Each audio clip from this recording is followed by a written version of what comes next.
عندما نتحدث عن أبرز السلالات في عالم سباقات الهجن العربية الأصيلة، دائما ما يخطر على بالنا الفحل شاهين الكليلي.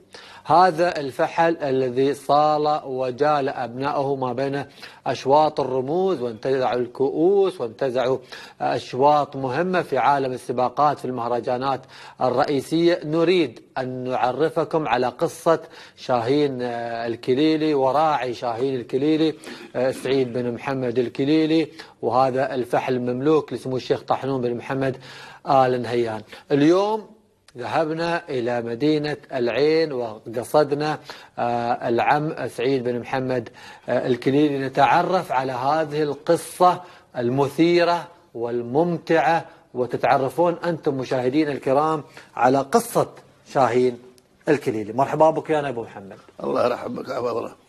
أول شيء نشكرك على قبول الدعوة وعلى هذا اللقاء الجميل وعلى هذه المعلومات الذي بتثري فيها عالم سباقات الهجن ومحبي هذه السباقات. الله يحييكم من زولة ولنيتم. شاهين الكليلي، منو شاهين الكليلي وشو قصة شاهين الكليلي؟ نبال اليوم نحط النقاط على الحروف، نبال نعرف المشاهد قصته من بدايته لين ما وصل هذه المواصيل إلى الآن.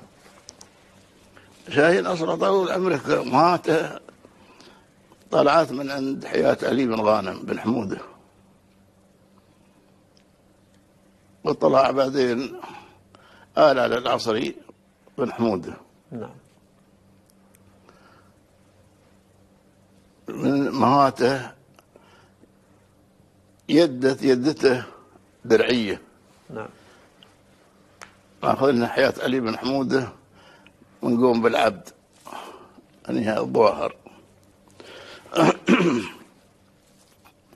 كان في فزعة وتعرقها حياة محمد البادي،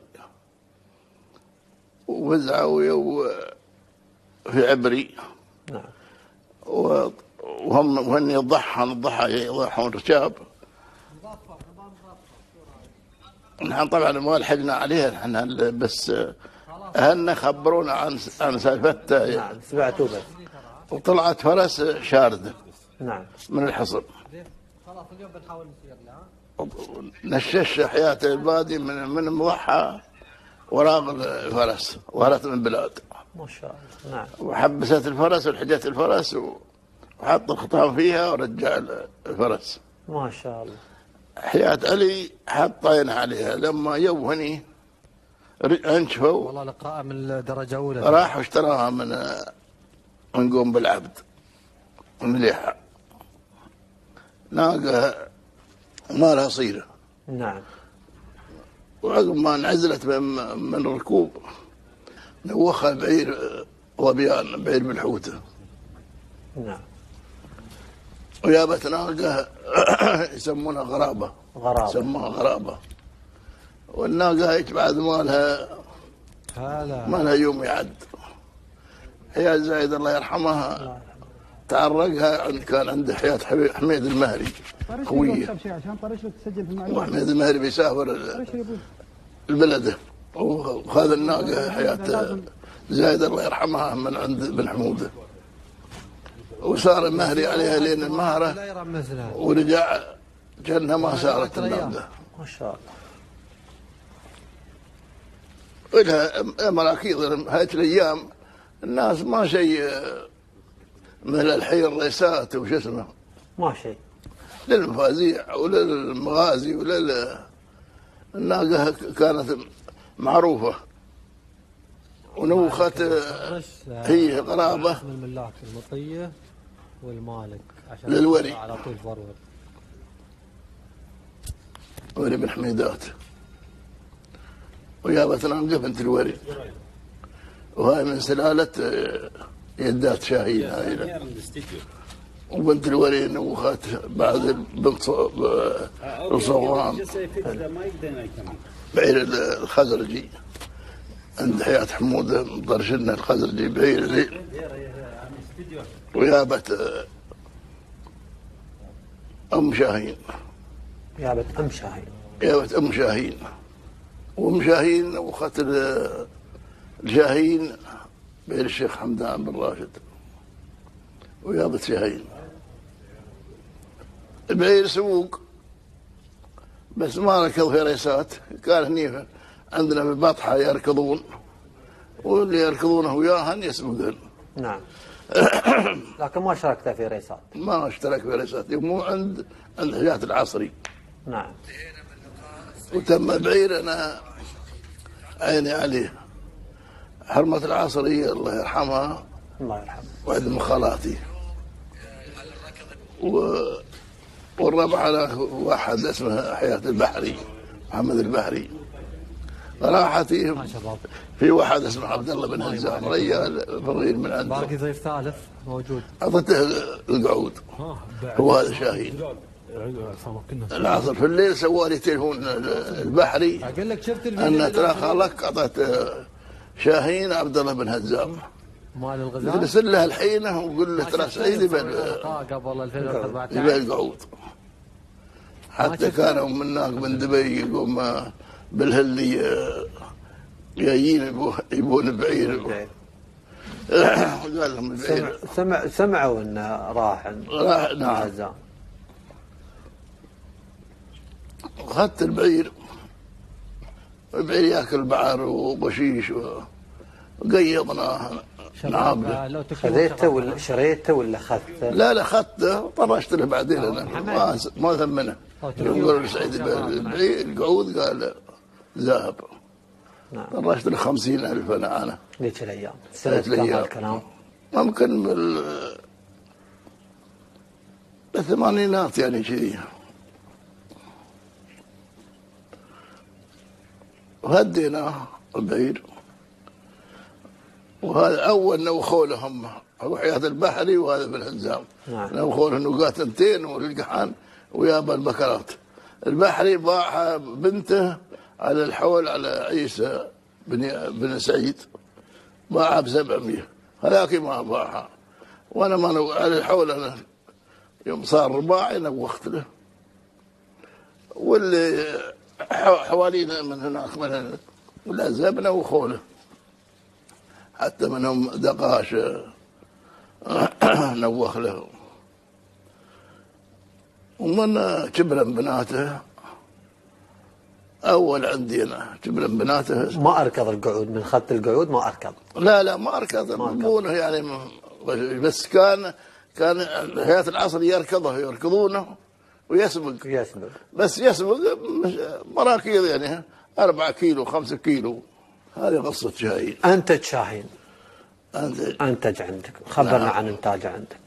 انتج بالسبق من الجواهر اللي اخذها محمد بن راشد، ومن المقات دار عند خليفة بن زايد. ما بعنا بناته على الشيوخ، وشيء من بناته سبقا عندي، وخذنا السيوف وخذنا المرسيدسات، وهذا نيها سيوف ولني موجودات بنات الشاهين. نعم. يوم تسمع أي مطية أي بكرة أي قعود تنحدر سلالته من شاهين الكليلي، ماخذ رمز، ماخذ سيف أو ماخذ سيف أو ماخذ رمز كبير، تستانس ترتاح نفسيا؟ أنا كل واحد يشتري، مو إلا ما عندي، كل واحد ياخذ عندي بكرة ولا قعود ولا وايد. أعطيت من عياله، بعد أعطيت من عياله كثير في الغرب وبالجنوب وعمان. اللي أنتج لنا فرحت أننا أنتجنا وسوينا خبر وعلم، واللي يسبقن عند الناس بعد أفرح، واللي بعتن أفرح يوم يسبقن. لأنها إذا ما تفرح انك انت حاسد يعني. انتقلت ملكيته اسمه الشيخ طاحون، لكن بعد الناس تداولونه شاهين الكليلي شاهين الكليلي. المعرفة الشيخ طاحون قال لي بعين اخذناه ويقولون بنت شاهين الكليلي وشاهين الكليلي. قلت له طول عمرك صوغان مسافري، الحمدان بن راشد ما اخذنا. ولين شو اسمه كله بنت صوغان مسافري بنت صوغان مسافري. ما حد سجلها باسم حمدان. ارتباط كبير بينك وبين شاهين الكليلي. نعم. والطيب طول عمرك ظل تحله ويصير ارتباط كبير، ولا المعذور ما ودك تشوفه ولا تسمع به. نعم نعم. انتقل لسمو الشيخ طحنون بن محمد وأبنائه سووا إنجازات كبيرة وأنت تحس بفخر بهذه الإنجازات. نعم نعم. وحتى شيء الحين من عياله، من عياله عندي، والحمد لله. وبدرا والحين بعدهم أنهم الناس يفزعون يقولون نتج الوقت طيبة، قلنا هذا بعيد، هذا من عيال شاهين بعد. في هذا الوقت منو من الفحول اللي تشوف يعني بنفس مستوى شاهين الكليلي؟ والله الفحول الزينة كنت تتمنى أنت تمتلكها. الفحول الزينة يكون عند الشيوخ. لا طول الفحول الزينة، وهم الله طول عمرهم ما خلوا شيء من الفحول الزينة، ما جذبوها عند الجماعة. ما شيء بعيد احنا نسمع الحين مطراج عند عامي. كل الفحول الزينة هي عند حمدان ولد محمد بن راشد، وعند الشيخ طحنون، وعند حمدان بن راشد، وعند الشيخ خليفة. السلالات اللي موجودة في هذا الوقت تنحدر من سلالات الأصايل، خاصة في الأشواط المحلية. كثير حضروا وأنتجوا أصايل وأنتجوا من سلالات، لكن إلى الآن للأمانة يعني أتحدث معاك أبو محمد ومش مجاملة، إلى الآن أبناء شاهين الكليلي مثبتين. الناس كلها تتكلم عن هذا الإنتاج الطيب ويتفاخرون، يعني حتى لو هو البكرة والقعود ما أدت في الريس، لكن يعرفون أنه راح تروح للإنتاج ويروح للإنتاج راح ينتج يتبذر. هذه هن طويل العمر وسلالة هملول، إنجاز يعني جبار. جبار ولد هملول، وهملول كان رئيس الدولة الله يرحمه. هذا بعد لهن خبر وعلم. بنات جبار. وحين زمول الزينة اللي قلت لك أنا اللي عند الشيوخ اللي يقدرون يحصلون عليها وينوخونهم، أن عند الشيوخ خاصة عند حمدان بن محمد الله يطول عمره. زمون الحين مشهورات، ولا خلى شيء من عيال شاهين. حمدان ما اشتراه. نعم. وين يسمع بقول شاهين اشتراه ويابه في العزب. الله يطول عمره. كيف كانت الآن نحن عندنا ختام المرمول، في السابق كان ختامي ند الشبا، كيف كانت أجواء الختاميات، ختام الوثبة وند الشبا، ختاميات دبي، ختاميات أبو ظبي، الكل كان يحضر بشكل مميز، يبان ينتزع أشواط الرموز. كيف كان الأجواء في تلك الأيام؟ كيف كانت؟ كانت هاي الأيام ممكن مدروك عليها، أما اليوم ما في شيء مدروك عليه. نعم. صعب اللي بيحصل على الرمز. تشوف يعني الحين ناس معدودين على الأصابع اللي يقدرون يحصلون على الرمز، لأنها تطورت المراكيض والبوق والشاب تطورت، لأنها من فحل تعدل النسل. صارت الرموز عند ناس معينين صعبة بعد. صعبة نعم. حين الرموز يتنافسون عليها 4 أشخاص. نعم. والسنة هاي دورهم، والسنة الجاية دور غيرهم. ما في حد. وين الأوليين اللي هلا الرموز اللي يسبقون وماخذين الجوائز وماخذين هذا تقريبا انتهوا خلاص. طلعوا غيرهم. طلع جيل جديد، وخاصة بعد الشباب الحين. الشباب صار ما لهم دور. لا أنتم الخير والبركة. أنتم الأساس. أنتم أساسنا نحن الشباب. نحن مراكيضنا أول يوم بيحطون وزار، ولا بيحطون سفرة، ولا بيحطون شيء ويحطون عليها وبيفرحون عليها يوم أيام الملعاي وانتهت. قبل في المراكيض الختامية الرئيسية يحضرون الشيوخ، يحضر الشيخ زايد سلطان الهيان الله يرحمه ويغفر له، يحضرون، يحضر الشيخ راشد بن سعيد آل مكتوم الله يرحمه ويغفر له، أصحاب السمو الشيوخ يحضرون، وهذا الدعم لهذا الرياض. حضرنا وياهم نحن يوم يحضرون، يوم يركضون هني في العين، ويوم يركضون في بدء مغني. نعم. يوم أيام منحاف ومحنه والزامطون الشيوخ على شرف أبوه زاهد، أبوه راشد بن سعيد، ما حد معه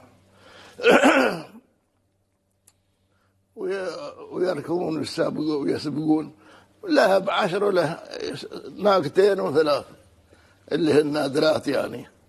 زايد الله يرحمه عنده منحاف، وراشد بن سعيد عنده محنه، وعنده والزام ركضوا هني في العين، وركضوا على الحول، وركضوا في هناك في بدء مغني. نحن فروخ يعني، كنا في السيارات وياهم، وكان ناموس وفرحة.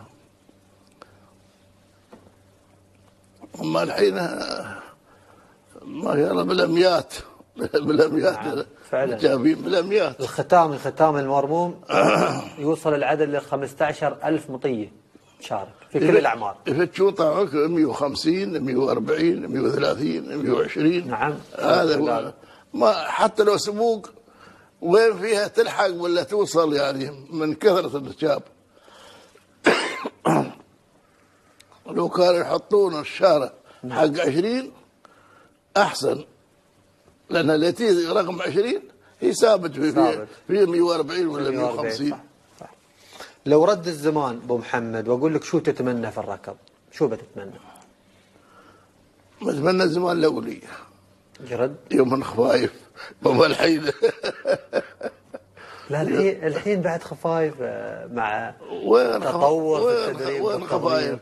وين خفايف حطوا من سنين، حاطين قوم بن عتيبة حطوا ناقة في أبو ظبي شارة. نعم.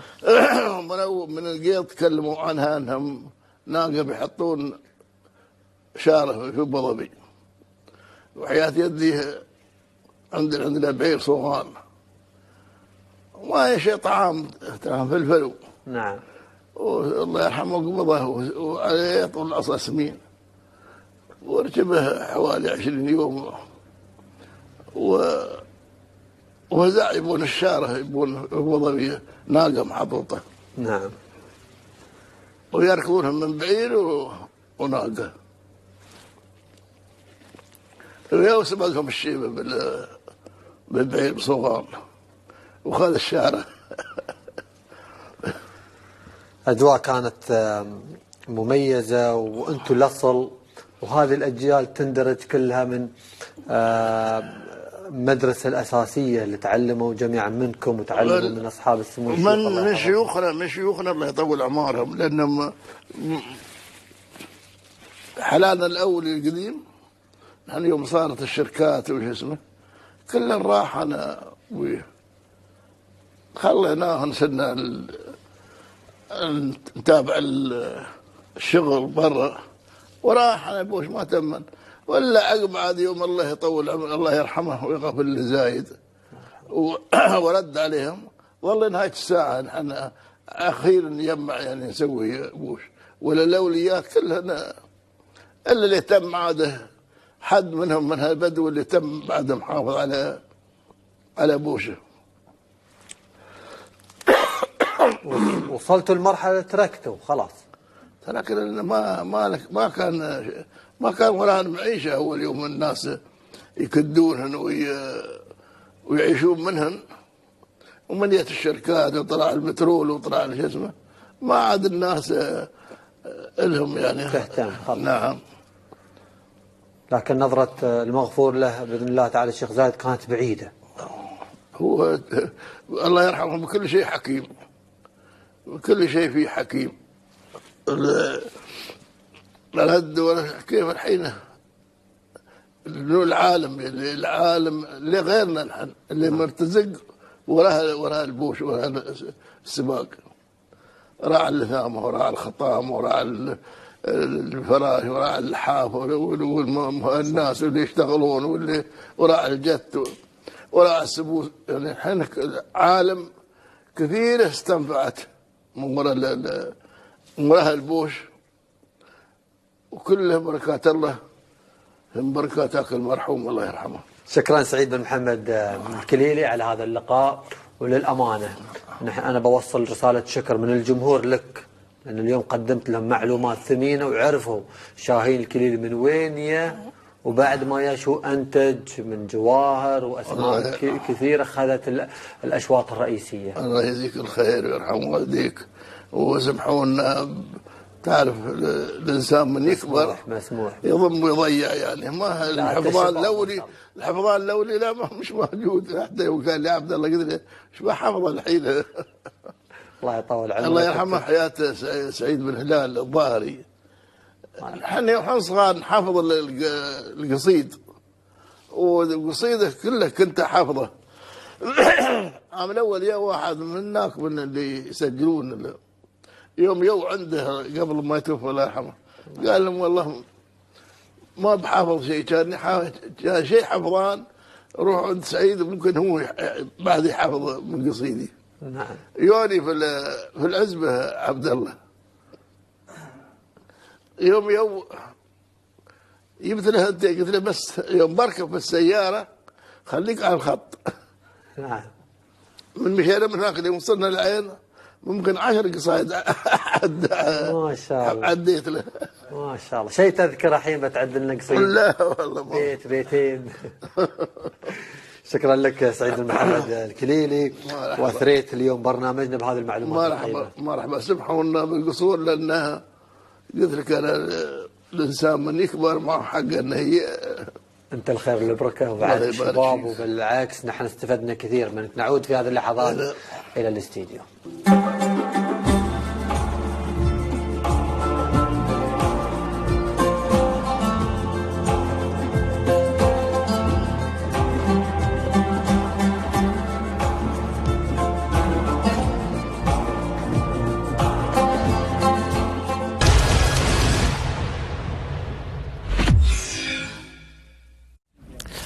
أعزائي المشاهدين، مرحبا بكم مرة أخرى في بقية فقرات برنامج ساعة الصفر. جولتنا مستمرة في ميدان المرموم، نقدم فيها قصة أشواط الصباح وما حدث فيها وصراع الرموز في الظهيرة وما سيحمله من نتائج قد تتطابق التوقعات أو تخالفها. موعدنا متجدد مع أيام هذا العرس التراثي الذي حول المرموم لقبلة عشاق الهجن والأصايل. جاءوا من كل حدب وصوب بحثا عن الناموس أولا والاستمتاع بجمال المكان وروعة الحدث الاستثنائية.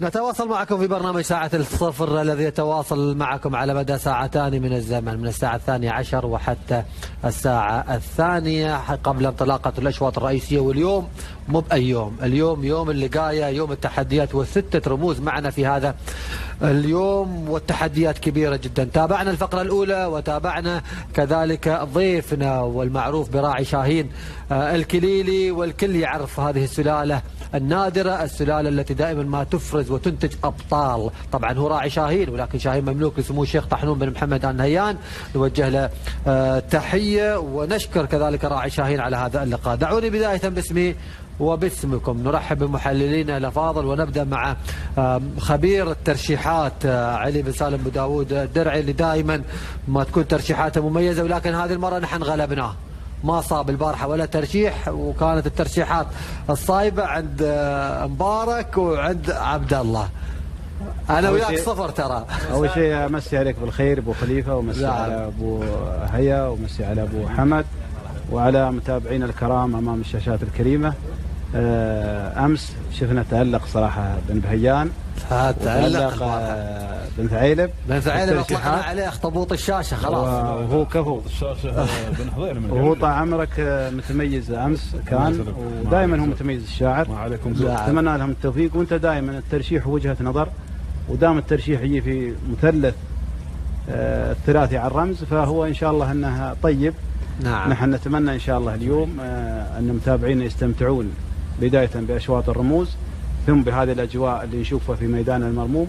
نعم. ثم بعد شوي بوصول سمو الشيخ سيدي سمو الشيخ حمدان بن محمد لحضور فعاليات بيرق الناموس. نعم. نتمنى إن شاء الله اليوم التوفيق لجميع إخواننا المشاركين. نتمنى لهم التوفيق. مبارك بالسعيدة بالمزروع، يرحب بك ويانا. نحن اطلقنا عليك اخطبوط الشاشة لكن ما يازلك اللقب. ليش؟ اللقب خلاص منفرد به. الحين ما انتم شهر شهرين دور لك اسم ثاني. لا منفرد فيه عنده خلاص. ترى هم اخطبوط الشاشة المسائية وانت الشاشة الصباحية. انا عندي لقب بن ثعيلب. نعم. المحلل الشامل. يحلل في مزاين، يحلل في الطيور، يحلل في والله ويستاهل حتى في كرة القدم. كفو. امسي عليكم وعلى اخواننا المتواجدين وعلى المتابعين من خلف الشاشات، وان شاء الله ان نقدم الشيء اللي يرضي الجماهير ويرضي الجميع ان شاء الله. نعم. شكرا لك بوهية. عبد الله بن بهيان العام رحب بك ويانا. عاد نحن حاولنا نشوف لك اسم ما قدرنا نحصل اسم. الله يطول عمرك. لا يسد الاسم اللي يعرفوني بعد عبد الله بن بهيان. لا اسم متعارف في الاعلام بدون القاب. الامور طيبه. الله يطول عمرك يا ابو نعم. خليفه. مسي عليك وعلى الساده المشاهدين وعلى اخواني المحللين مبارك وابو داود لا تستبعدوا منه. صحيح البارح ما وفق في الترشيحات يا غير مفاجات مقبله عند ابو سالم.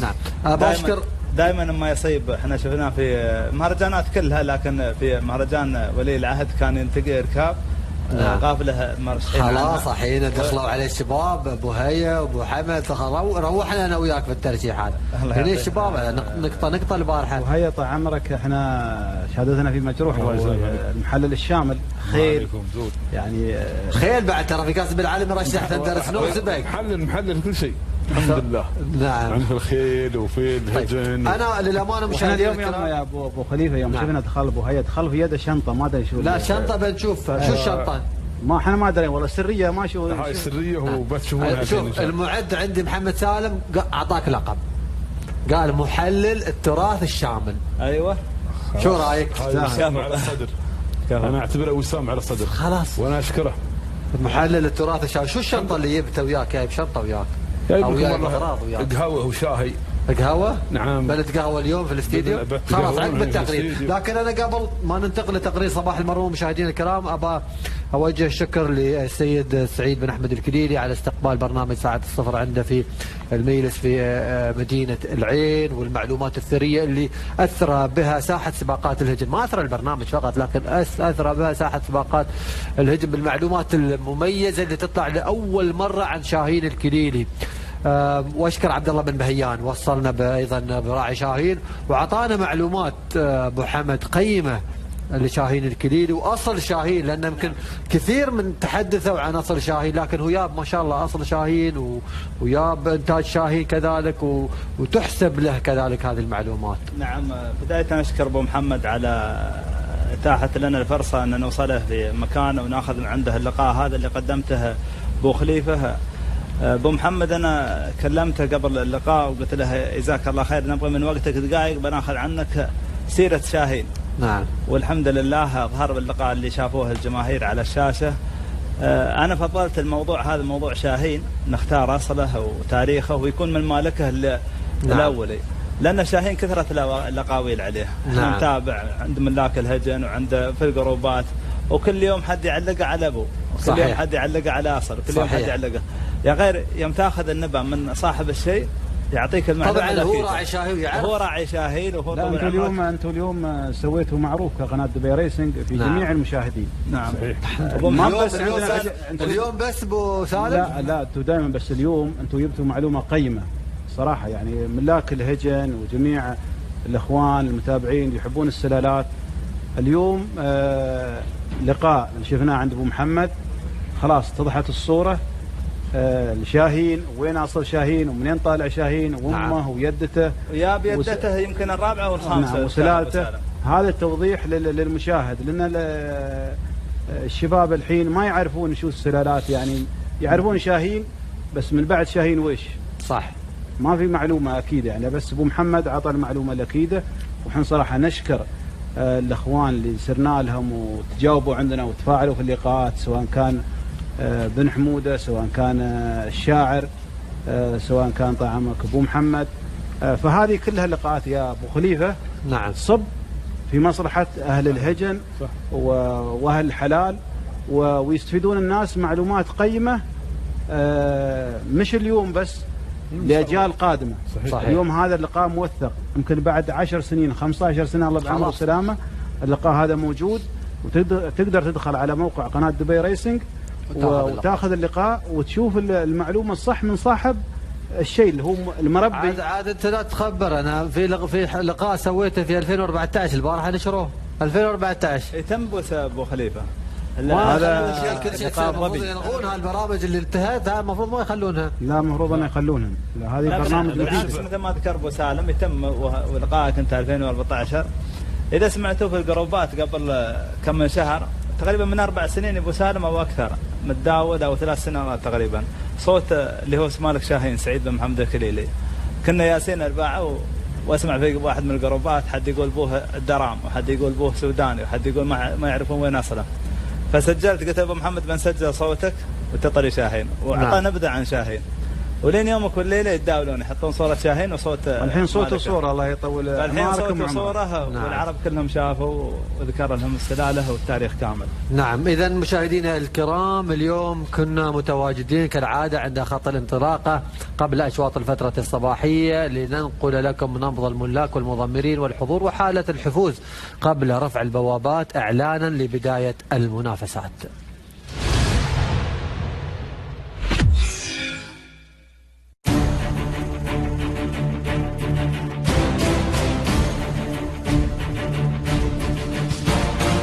أول أيام اللقاية اليوم وأشواط الإنتاج والأشواط المفتوحة، نقول لك صباح الخير. صباح النور وسعد الله صباحكم. مرحبا الساعة من عمان. من عمان نعم من عمان. حاضرين اليوم؟ والله حاضرين نعم. مشاركين في الإنتاج؟ في الإنتاج نعم. عندكم بعد في المفتوح ولا بس في الإنتاج؟ لا في الإنتاج لا والله معنا. اليوم افتتاح مسافة 5 كيلو. عسى الله بالتوفيق و مستوى جديد اليوم اللقاية، عسى الله بالتوفيق. عندنا اشتراك في المفتوح في الإنتاج طال عمرك، واتمنى التوفيق إن شاء الله. مطيتي شاركة العام هنا في المهرجان طال عمرك وياي ثالث، وعندي قوة ود شاهين رئاسة طيبة نعم، وياي ثالث، وفي عمان اشتراكات له سابق في ختامي مع صاحب القلالة، وفي مشاركات الديوان عمان ياي ثاني، اشتراكاته طيبة الحمد لله، واتمنى التوفيق من الله. ضبطت الموجة؟ نعم. على السبق ولا على شو ضبط؟ ان شاء الله بالناموس والعز والنصر. الله يوفقك ان شاء الله.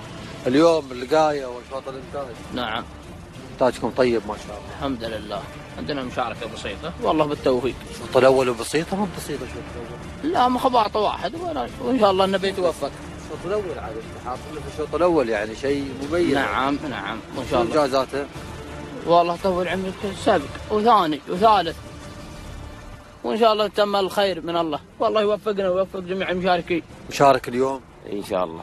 خبرنا عن مشاركتك اليوم في شوط اللقاية. والله إن شاء الله أتمنى من الله التوفيق. إنتاج شوط الإنتاج. نعم نعم. شوط إنتاج. خبرنا عن إنتاجكم. والله إنتاجنا إن شاء الله طيب. طيب. إيه إن شاء الله. شو المطية المشاركة بها اليوم؟ شو إنجازاتها؟ شو إنجازاتها ماخذها الشوط الأول في ختامي الوثبة. واليوم نتمنى من الله التوفيق. سابقة في مهرجان السعودية إن شاء الله. شو اسمها؟ امتثال.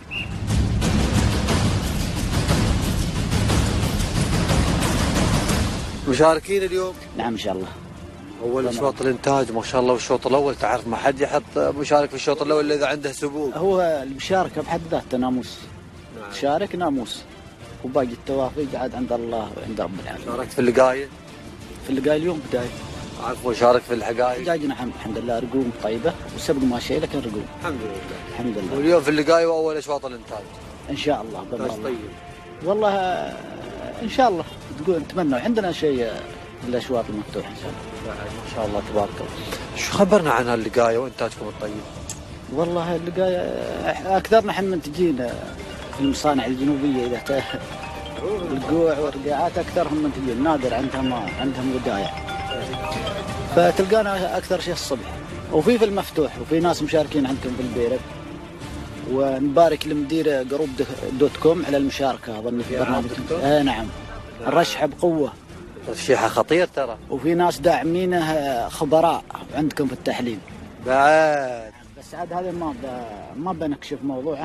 هذا شيء خطير الحين، تسريبات اشوف في دعم خارجي وداخلي. هذا الرجل من المحللين بعد وخبراء. صباح الانتاج واللقايه والخير وان شاء الله. والخير كله ان شاء الله. الله يحييك. شاركين في الشوط الاول. شاركين الشوط الاول محجنات. نعم الشوط الاول محجنات. الشوط الثاني يعني بعد 11 شوط. الشوط الاول يعني الشوط الاول محليات، الشوط الثاني محجنات انتاج. شو مشاركتكم؟ والله مشاركه طيبه عند اخي صالح، ان شاء الله الامور طيبه. واليوم لقايه 5 كيلو. اليوم لقايه 5 كيلو وبشر بالخير. والخير بالخير. مشاركتكم في اشواط الانتاج اليوم، يوم اللقايه 5 كيلومترات. عندنا قعود في الشوط الاول في اللقايه الانتاج. نتمنى التوفيق ان شاء الله. شو انجازات القعود؟ والله جاي رابع وحاول. المفاجآت ان شاء الله يسوي مفاجأة اليوم. نتمنى انه يسوي مفاجأة. نتمنى. اشوفك والله انه يمكن يسوي يمكن احتمال وارد. خليك متفائل. ان شاء الله نتمنى ان شاء الله توفيق عند رب العالمين. جزاكم الله خير على التغطية وعلى الفعاليات هذه الطيبة والمشاركة الطيبة بين الجميع، والله يوفقنا وإياكم إن شاء الله. الله يطول عمر الشيخ محمد فراج والشيخ حمدان بن محمد ولي عهد دبي، حطوا لنا جوائز وإحنا من أول ما وصلنا نركب. الله يطول عمره. شو مشاركتكم اليوم؟ والله مشاركتنا عندنا قعود في الشوط الأول عند راشد محمد بن قرع، مشاركين قعود سابق الديوان لطاف، ونتأمل منه خير إن شاء الله. مستعد للانطلاقة أشوف؟ والله شوي ولا كثير؟ والله مشاهدين الحين بس طال عمرك. مطمشين تسوون زحمة؟ لا بعيد ان شاء الله عن الزحمه ان شاء الله. كن بعيد، في ناس عندهم حلال بيركضوا وهني. ماشي باص ان شاء الله. تبون باص؟ لا والله مراحل ما تنحسن. لازم باص، انتم المشجعين نطالب لكم باص. ماشي باص، حنا نكون بعيد ان شاء الله عن الزحمه، بعيد باذن الله. تكون زحمه ترى؟ لا والله ان شاء الله بعيد. والله نرشح بن غدير. بن غدير. الله يترشح. نعم. اخذ البيرك. اي والله. يترشح. اكيد.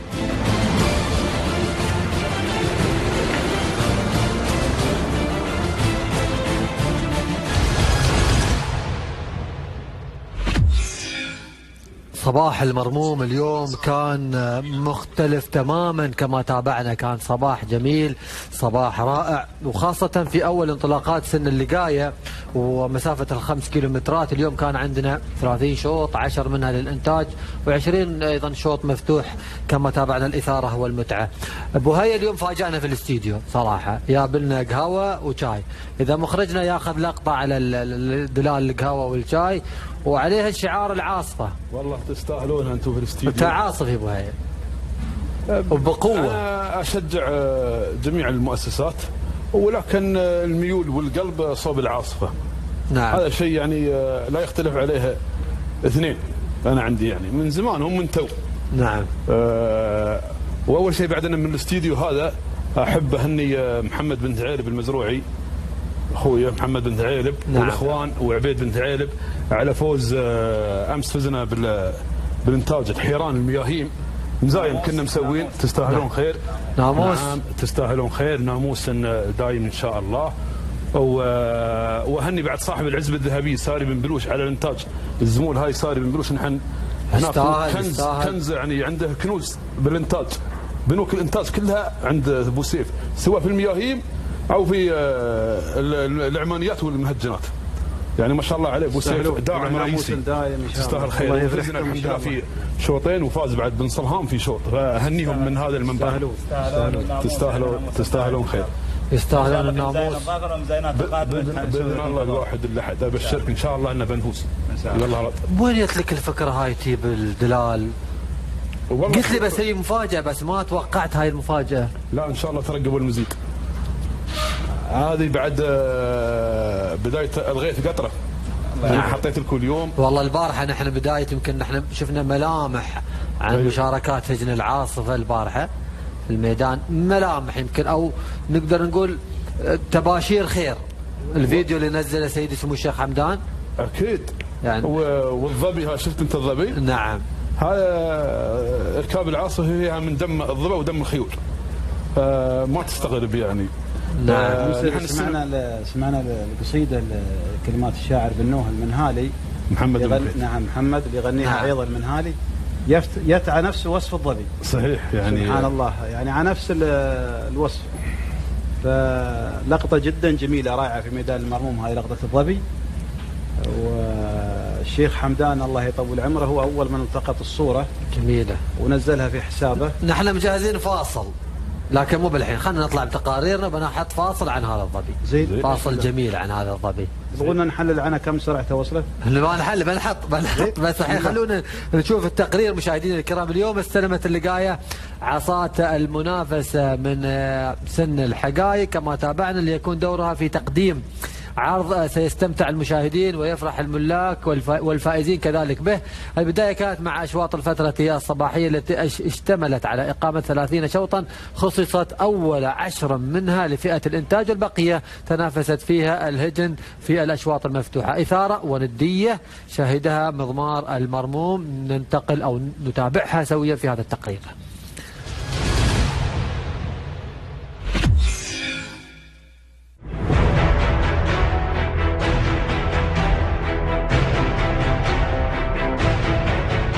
تواصلت الإثارة واحتدم الصراع في الأشواط. راية المنافسة تسلمتها سن اللقاية صباح اليوم من سن الحقائق. 30 شوطا شهدها ميدان المرموم في الفترة الصباحية، تنافست فيها الهجن على مسافة 5 كيلومترات. البداية كانت مع شوط الإبكار المحليات الإنتاج، ومع البداية أدخلت فرح السعادة على قلب مالكها سالم بن عبيد المنصوري، حين استطاعت أن تنتزع المركز الأول بجدارة بزمن بلغ 7 دقائق و25 ثانية و4 أجزاء من الثانية. فرحة اعتمدت على الانطلاقة المتأخرة، فهي كانت ضمن المجموعة الكبيرة تراقب الوضع من بعيد حتى آخر 800 متر حين جاءها الطلب، فزادت من سرعتها وتجاوزت كل من تقدمها لتنفرد بالصدارة وتحافظ عليها حتى خط النهاية. فرحة سالم الضحاك المنصوري تبارك الله في هذا الأداء، نوعيات الإنتاج الممتازة تبارك الله على هذه اللحظات. والله نحن نحب الإنتاج وأننا منتجين وتعبانين عليهم طال عمرك، وهذا شيء يعني لنا نحن شيء وايد يعني وفرحته وناموسه. وبعدين في ناموس مثل هذا اليوم يعني في مهرجان ختامي المرموم، هذا شيء يسعدنا يعني وفرحة وايد يعني ما توصف. مشاركاتها طال عمرك فرحة لها عدة سبقات، وسلالتها أبوها ولد شاهين الخليلي، وامها بعد من على سديح الرياسة، لأن سديح نحن يانا أعطونا إياه يعني وابقى عندنا، وهذه من إنتاج يعني أول شيء نهديه لجميع محبينا وشيوخنا والجماعة وهالمنطقة الغربية كاملة اللي هي الضفة.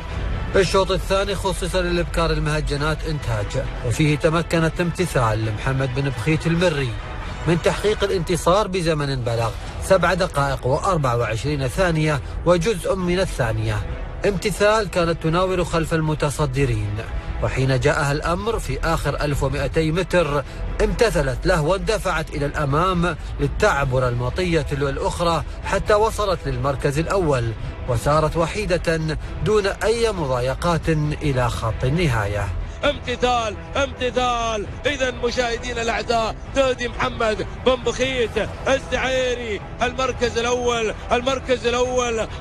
الأول. سلام للمملكة، سلام للزعيري، سلام. والله أشواط الإنتاج هذه أغلى عندنا من الأشواط الباقية كلها. سلالتها على هياط، وأمها على الباسل بعير عامر بالرفادة، أمها عندها سبق ورديناها من التسعيرة وانتجناها. مشاركاتها سبق، خذت سيارة في السياهد، وخذت سيارة في الوثبة ختام الوثبة، وسابقة في الوثبة، وجاية ثانية هنا في دبي في التمهيد. والله أشكر الشيخ حمدان على الدعم المحدود والترتيبات، وعسى الله يطول عمره وعمر الشيوخ كلهم. الشوط الثالث تبارت فيه الجعدان المحليات الإنتاج، وكان النزال في هذا الشوط صعبا، لكن مخدد لمحمد بن مبارك العفاري كان على قدر تطلعات مالكه ومضى ليحرز المركز الأول بزمن بالغ 7 دقائق و26 ثانية و4 أجزاء من الثانية. مخدد تموضع في المجموعة التي قادت الهجن وظل معهم حتى الكيلو الثالث، وهنا بدأ بالطلب ليزيد من سرعته قليلا وتقدم ليقود المجموعة مع منافسة شرسة من البقية. منافسة استمرت حتى آخر 400 متر عندما أثبت أنه الأفضل في هذا الشوط وابتعد قليلا عن منافسيه لينهي السباق في الصدارة. مخدد السيارة السويت يلمع سلام مصانع الجنوب، سلام تهانينا والناموس على هذا الفوز الكبير. والله هذا شواط الانتاج فكرت معازيبنا ما سوين الا الفكر الصح، لان هذا الشيء يعني انتاجك الشخصي يعني تميز به بنفسك، ما هو نشريه ولا هديه، هذا شيء حلالك مخلف عليك، وهي سبقه وناموسه فرحه لك ولجميع العائله اللي تخصك. مخدد طال عمرك 3 أما بنت خديجات وابوه ولد مياس، ومشاركته هو بعود صيفي، بعود طال عمرك طايح شهر 4 ينحق قدمناها آخر الموسم ولا شاركناها اللي لسبق في الوقن، وكنا بنشارك في الكاس في الرمز في ابو ظبي وقتبالله في نسبق واخرنا وحمنا في مقبولات وكسرت من المركز كله كنا حاضر عليه، وشاركنا في السعوديه وشوطك كسرت تيم ويا رابع يعني، واحنا غلطنا في اللي وعمل فيه، واليوم هذا مركز والله الحمد لله السر طيب، لان الحلال عندهم طيب وانتاج عندهم طيب اللهم لك الحمد، وخاصه المعازيبنا لما سووا الانتاج لان عندهم انتاج وسلاله طيب. الشوط الرابع خصص للجعدان المهجنات الانتاج، واستطاع مخرب لفيصل بن راشد المري من ان يخرب كل المخططات التي وضعت للتفوق عليه، برهن أنه جاء بهدف الانتصار، وهذا ما حققه بزمن وقدره 7 دقائق و30 ثانية وجزئين من الثانية. الإثارة كانت عنوان الشوط، فالجعدان كانت متقاربة جدا ولا يمكن أن نخرج أي منها من المنافسة، ومن بينها البطل مخرب الذي سار مع المجموعة حتى آخر 1400 متر جاءته الأوامر وبدأ في البحث عن موقع في الصدارة، وحصل عليه مع منافسة قوية من الخصوم الذين لم يتركوا له الساحة حتى آخر الأمتار، ورغم كل هذا الضغط إلا أنه حافظ على صدارته حتى خط النهاية. مخرب فيصل بن راشد بن طالب بن شريم يعلن الفوز، أهالي المملكة يعلن الفوز والناموس. ثلاثة طال عمرك به جدلان ولد راهي مظفر بعين الشيخ أحمد محمد الله يطول لي عمره، وأمه طال عمرك سودانية، خواته من أمه مبتاعة، واحدة شريكة الشيخ محمد بن راشد، وأخوه الثاني شريك الشيخ حمدان محمد في فخر الأجيال، واخته الثالثة شريحة الأمير تركي في مركاض أبو ظبي. اي نعم، وهذا الرابع عليها. أهدي الناموس للملك سلمان والشعب السعودي كافة والشيخ خليفة والشعب الإماراتي كافة وكلنا واحد. انتهينا من أشواط الإنتاج لننتقل لأشواط الإبكار المحليات المفتوح. أتت البداية مع الشوط 11 وهنا طاغت الطاغية نسهيل بن رملي العامري على الجميع، وأحكمت قبضتها الحديدية على الشوط بزمن بلغ 7 دقائق و25 ثانية و6 أجزاء من الثانية. بعد منافسة نارية حسمت في الأمتار الأخيرة. سهيل بن رملي بن محمد العامري المصانع الجنوبية، أسعد الله صباحكم بكل خير، تهانينا. ومع انطلاقة الشوط المخصص للجعدان المحليات المفتوح استطاع فيه نشلان لعلي بن سعيد العليلي من أن يخطف الانتصار من خصومه بزمن بلغ 7 دقائق و29 ثانية و7 أجزاء من الثانية، بعد أن سيطر على مجريات الشوط، ومع أنه وجد مضايقة من مياس لبدر الدرعي الذي كاد أن يخطف الفوز، إلا أن نشلان عاد في آخر 200 متر ليبرهن أنه الأسرع والأجدر وينتزع الصدارة مرة أخرى ويمضي ليدخل أولا. تهانينا والناموس لعلي بن سعيد الرايحي العليلي على فوز نشلان بالمركز الأول. إثارة كبيرة شهدتها أشواط الصباح ستلقي بظلالها على أشواط الرموز في المساء التي سيكون فيها الحماس على أشده.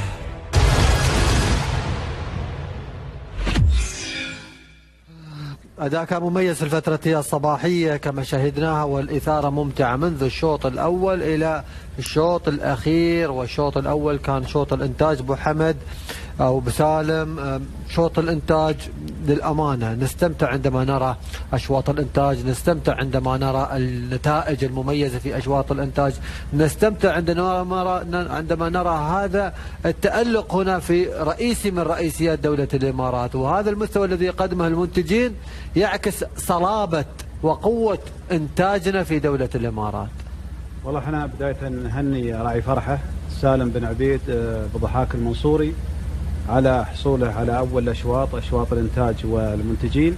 نعم. وشفنا دخول فرحة في الأمتار الأخيرة، وكان دخول أبو خليفة متميز، نهنيه وأنه مثله. وهذا شوط يعتبر شوط رئيسي في الفترة الصباحية، مثل ما شوط الإنتاج الرمز العصر، هذا شوط رئيسي في الفترة الصباحية. وبن الضحاك دائما معودنا على الحلال الطيب. نعم. واظن يبوها ولد شاهين الكليلي، بعير عنده عند سيف بن عبيد بالضحاك المنصوري، موجود البعير عندهم. والمطيه يعني يوم انت تنتج الاب والام يكونون عندك موجودات في العزبه وحول حد من ربعك، فهذا ناموسين. والناموس يتجه اليوم وين؟ الظفره وغياثي، صوب الظفره وغياثي. سقى الله غياثي من قنيف الوسامي دوم، عسى كل عام المطر السحب يسقيها. الله يقول حياه احمد بالكندي الله يرحمه. الله يرحمه. فاليوم هل الظفره وهل غياثي مثل مسيب.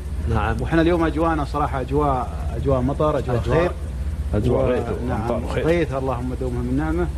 ودائما ابو خليفه انت يوم تفزع من دار بعيده ما تفزع الا بالذلول اللي تثبت لك الناموس مثل فرحه. وحق بعد اخر شوط بعد كان عنده بعد اليوم. ولا غياثي ما بقريبه مني، كأنك واصل السعوديه. نعم. 4 ساعات او 5 ساعات، حول 4 ساعات. صحيح. 4 ساعات. نعم. فوق ال4 ساعات. فوق ال4 ساعات. لكن يوم عندك مثل فرحه تشوف انت انها 4 دقائق وكاد، وخاصه عاد ختام المواسم. شوف الحين فرحه يمكن تو دخلت من السياق البراني ابو خليفه، وما شاء الله. لا هذه استغفر رقم 16 بونها برا، لو دخلت الحين داخل. والبكره ما شاء الله يوم دخلت رغم انه في بكرات قوم بالزيتون، بكرات الربع الموجوده، لكن الناقه الله يحط فيها البركه، بكره بالضحاك ما تبى الحلال. بكره طال عمرك اعطت فارق بعد في الحلال، رغم انها الصراع النبي لاحقه، يعني صعب مطيه تلحق في الوقت هذا وتقدر بعدها تقاوم مثل نفس الرتم ونفس السرعه. وانا اشكر صراحه اللي ساير البكره، كان اليوم تصرفه جدا ممتاز في المطيه. شوف ابو خليفه انت المطيه يوم تبعد من الحلال لا تغث مطيتك بالضبط، فهو يضربها شوي ويعز عنها، يضربها شوي ويعز عنها. وطبعا الانسان ما يضمن الناموس أكيد الا بعد خط النهايه، ولكن ما شاء الله شكل وركض على ما تقول. و7 و25 الشوط الاول انتاج، وجائزه قيمه من سيدي اسمه الشيخ حمدان بن محمد الله يطول عمره. هذا الروحه فرحه، وزعفرانها على الحوض. نعم مقيض بزعفران. طبعا اللي ساير اليوم انا ادري لو كان اللي سايرها صالح بيتخربط، لكن الوالد موجود هادف بالضحاك وهو المحنك نحن نسميه. نعم. هالخبره يعني من هالخبره، يعني من ايام ركض ايام الركبي الاول يعني. فهادف انا استفدنا اليوم معلومه ابو خليفه. نعم. استفدنا معلومه من ابو ان العرب طال عمرك الاوليين يعني الركض الاوليين عاد إذا دخلوا في المجال بعد حتى في مجال الآلي، لو أن الشباب يعني دخلوا المعلومات الجديدة والعلاجات الجديدة، لكن الضمار يثبت هنيه اليوم في الصيف وفي القيض أمر آخر الوقت. الصيف يثبت مجال الأوليين اللي هم المضمرين لوايد، وهادف بالضحاك من العرب الأوليين اللي لهم وصله وثبت في جميع الميادين الأولية. نحن نهنيه بالناموس والسلام. يا الظفر سلام. وانتم لا تسيرون بعيد، انت وابو سالم من المضمرين الاوائل تعتبرون. بالله عليك. لا وين والله ما بعيد الحين نحن من دون، نحن في الحقبه الثانيه مارسين عند الاوليين، وتعرف نحن في الحقبه الوسطيه. اما اني عصامه خير الامور اوسطها. ولا تقول ابو خليفه؟ نعم. خير الامور اوسطها، نحن في الوسط. لا هو اللي ساير الذلول صراحة مساره طيب، وإحنا نهنيه بالناموس والله يوفقهم. والناقة هذه طعم كان خذوها المعازي فهي سبوق وان تمت عندهم ترى الحول قيمتها أفضل وأفضل. نعم. والمطية السبوق أبو خليفة أنت ما تحصل هدوء. نعم أكيد ما تحصل. أكيد. ننتقل لشوطنا الثاني وشوط أفضل توقيت. الشوط الثاني امتثال خذت الشوط الثاني وخذت أفضل توقيت في الفترة الصباحية في شوط الإنتاج، لأن عندنا في الأشواط المفتوحة عندنا معزم في الشوط رقم 14 هو أفضل توقيت في الأشواط المفتوحة. نتكلم عن امتثال لمحمد بن بخيت المري 7 دقائق 24 ثانية وجزء واحد. والله هذا الشعار شفناه أمس متألق في سن الحجايج، عندهم بكرة بعد سبقت بنفس هذا الشعار وانتقلت ملكيتها الهجن العاصفة. فدائما جبلة الحلال ابو خليفه يوم يركض مطيه عندك في اول المهرجان تكلمنا احنا اول امس وامس انها تكون اريحيه عند المضمر، والزعيري دائما لما يحصل السبوق يعطيها حقها. والبكره مثل ما تفضل قال سابقه في الوثبه، سابقه في السعوديه، سابقه اليوم، والصلاه على النبي. يعني البكره كل ما يدقها بالعصا كل ما تعطي اندفاع، كل ما يدقون نعم كل ما يدقونها كل ما اعطت اندفاع، وهذه طبيعه السبوق. شوفوا الحلال اللي وراها مسرع، لكن البكرة ما شاء الله شكل وراكض الصلاة على النبي ما شاء الله. والمطية هاي تعتبر طعامكم مقيضة عليه 3 رئيسيات، رئيسي الوثبة ورئيسي الصياهد ورئيسي المرموم. أنا أقول أحسن مقيض اللي ختامها مسك على قولك. ختامها مسك نعم. 3 ختاميات رئيسية. هذا ناموسين يوم إنتاج أبو سعد. نعم وناموس نعم ناموسين. وأفضل توقيت كذا. إنتاج وأفضل توقيت في الفترة الصباحية. احنا نهني اخواننا في المملكه وعلى هذا الناموس، ونقول له عنده مثل امتثال يحافظ عليها. نعم. ويقيضها المقيض العدل، بس انا اتوقع انهم ما يخلونها عند البكره هذه. مثل هاي ما تخلى. لا ما شاء الله تبارك الرحمن. البكره هذه الشكل ما تبطي في عزبه راعيها. شكل طيب وركب طيب الصراحه. مثل هذه المطيه وانتاج ما تتخلى على الاداء والتوقيت. وثلاث انجازات يعني في ختام 3 انجازات في موسم واحد. الله يرزقه ان شاء الله. امين نتمنى له التوفيق. ننتقل ندل على شيء يدل على سابق امتثال ومحافظه ما لك عليه. صحيح. نعم ما اختل في مستوى التضمير كذلك. مستواها ثابت مثل ما ذكر بن تعيرب. هو فعلا اليوم يثبت المضمر، لانه طول عمرك الوقت حر. نعم. وقت عطش فاليوم يثبت المضمر. تلقى طول عمرك والمضمر اللي مطيته دائما ثابته في ركضها هو اللي طول عمرك يحسب له 1000 حساب. مثل امتثال الحين 3 مشاركات لها وهي ثابته في ركضها. نعم. وكثير من المضمرين احنا نشاهدهم ركابهم ثابته، وحتى تلقى طول عمرك مره تخطي ومره تصيب. نعم. هي توافيق بالنهايه بيد الله سبحانه وتعالى. نعم. غير هذا الشيء يحسب المالك الامتثال ويحسب السبق الامتثال وقوتها وصرارها على السبق والمخزون اللي عندها اللي ظهرتها اليوم في ختاميات. نعم. نذهب مباشرة للأشواط المفتوحة. بالشوط رقم 11 الطاغية اللي اسهل بن رملي بن محمد العامري حققت المركز الأول في أول الأشواط المفتوحة. نهني اسهيل، نهني كذلك عشاق وجماهير هذا الشعار، والتوقيت كان 7 و25 و6 أجزاء. وسالم والله أبو خليفة بن رملي من الأمس مبدع ومستمر في الإبداع. سهيل بن رملي احنا نوجه له تحيه، ومن عرب المنتجين راعي المتحد، ودائما له حضور في الختاميات، راعي الطاغي وغيره من السبق. واحنا شفنا القطاع الجنوبي بشكل عام من اول المهرجان متألق. امس استطاعوا انهم يحصلون على رمزين في اشواط الانتاج والمنتجين. نعم. ايضا البكره اللي سبقت امس عند بالرويه هذه مشترينها طعمك فطيمه من ميدان حمران من عند سعيد العفاري، نوجه له تحيه ونقول له حافظ على امها. وبن الدبي يحافظ على طاش. وشفنا اليوم اهل المصانع الجنوبيه ايضا متالقين ابو خليفه في الشوط الثالث اللي هو الجعدان المحليات مخدد عند محمد بن مبارك والطماطم العفاري. وشفنا في الشوط المفتوح ايضا بن الرملي تالق في حصد هذا الشوط. فدائما اهل المصانع الجنوبيه تحصلهم في ايام الختاميات تكون مشاركتهم فعاله، خصوصا في ختامي اخر الختامي اللي هو ختامي المرموم. فحنوجه لابو سالم تحيه ونقول له حافظ على هالذلول. والذلول هذه سبقها اليوم عن 100 سبق. المطيه طبعا تثبت لك في الختام وتجيب لك نقطه، فانت يا مالك الهجن اليوم متنومس. صحيح. نروح شو رايكم نروح نعزم افضل توقيت في الاشواط المفتوحه؟ زين بيعرضونا اياه على الشاشه بعد. نعم ال 14 شوط 14 معزم. نهنئ ايضا مالك معزم راشد بن مقبل المرزوق العجمي الذي حقق 7 دقائق و24 ثانيه وجزء واحد من الثانيه. نهنئ ايضا مالك هذا القعود، واتى الاداء مميز مثل ما تابعنا. كان افضل توقيت في الانتاج في هذا الصباح 7.24، وهذا نفس التوقيت تقريبا 7 دقائق 24 ثانية وجزء واحد من الثانية. هو اليوم الحين يقولون العرب التوقيت اليوم يمكن تواقيت أكثر على ثقيلة، هي مو ثقيلة تراها اليوم تعتبر، خاصة مثل الوقت هذا يعني التواقيت تعتبر قوية، أنا أعتبرها مو بعادية.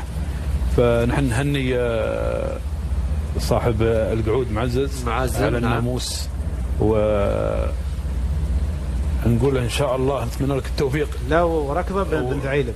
شوف انت القعود الحين ولا مقطوعا في كلامك، قعود لحج والعصافه ابطان صحيح، ونهايته غير. والقعود هذا انتقلت ملكيته لهجن العاصفه اليوم. نعم خلاص وابوه ولد راهي ومن الام حره.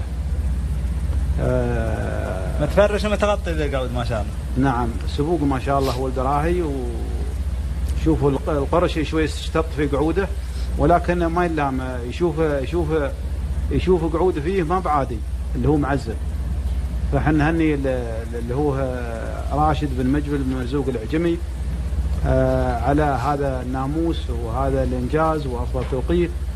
ودائما احنا نوجه ايضا شكر وتحيه لمؤسسه هجن العاصفه على هالشرايع الطيبه في ختام الختاميات. نعم. ودائما سيدي اسمه الشيخ حمدان بن محمد الله يطول عمره، واللجان الموضوعه من قبل مؤسسه هجن العاصفه السبوق ما يخلونها. اكيد سواء أكيد. السبوق ما تخلى يا اخوان. شوف حتى احنا لو تكلمنا ابو خليفه مثلا، عندك مخدد في الشوط اللي سبق في الشوط الثالث انتاج، هذا بعد اخوه من لم. نعم. موجود في محميه العاصفه اللي هو مشكور الرويه. شوف يعني ما تسبق اليوم في الركض هذا الا مطيه طعمك لها ماضي ولها سلاله لها اساس طيب. نعم اساس طيب. يعني نعم. شوف انت يقول لك والله يمكن مطيه سبقت حظ، لا ما يجي سبق. ما في حظ، في سلاله، في جهد من المنتجين يتعبون على المطيه، يتعبون على الذلول لين ما يجيبون لك الصفوه اللي توصلهم الختامي. فهذا الركض اليوم طعمك مضمرين يتعبون، والمؤسسات ياخذن سبك. صحيح. فانت يوم تحول في المرموم مثل مخدد ولا مثل طعمرك فرحه ولا امتثال ولا معزم ولا طعمك الجعدان، هذه السبك من اول شوط لين اخر شوط. يمكن هذه الحول تطلع منها المطيه ما تنسبج. نعم ما تنسبج في الشيوخ، ما بس على مستوى الجماعه، على مستوى الشيوخ. صحيح. في هذا المهرجان ظهر سبق ابو سالم وشاركت بين هجن العاصفه وحصلنا على رموز في هذا الموسم شاهدناها كذا. صحيح. منهن الطامح ومنهن صحيح العام سابق من شرايع العام ماخذ رمز الانتاج. رمز الانتاج في ميدان المرموم. هذه يمكن اول مره انها مطيه تاخذ رمز الانتاج في البدو في الحقايق، وتاخذها في اللقايه عند الشيوخ. في اللقايه تاخذها عند الشيوخ. الدستور يمكن الدستور ماخذها مش رمز، ما سابقه في اول تسعيره هنا في ميدان الدستور في 3 كيلو. نعم. فقراتنا مستمرة في برنامج ساعة الصفر. التنوع في الطرح والهدف والبحث في زوايا المرموم مستمر، لننقل لكم صورة هذا المهرجان الكبير كاملة. اليوم سنتوقف مع المضمرين والملاق قبل أن تبدأ رحلتهم في المنافسة، لنرى كيف تكون الترتيبات والتجهيزات الأخيرة للمطية، وخاصة مع الراكب الآلي. نشاهد.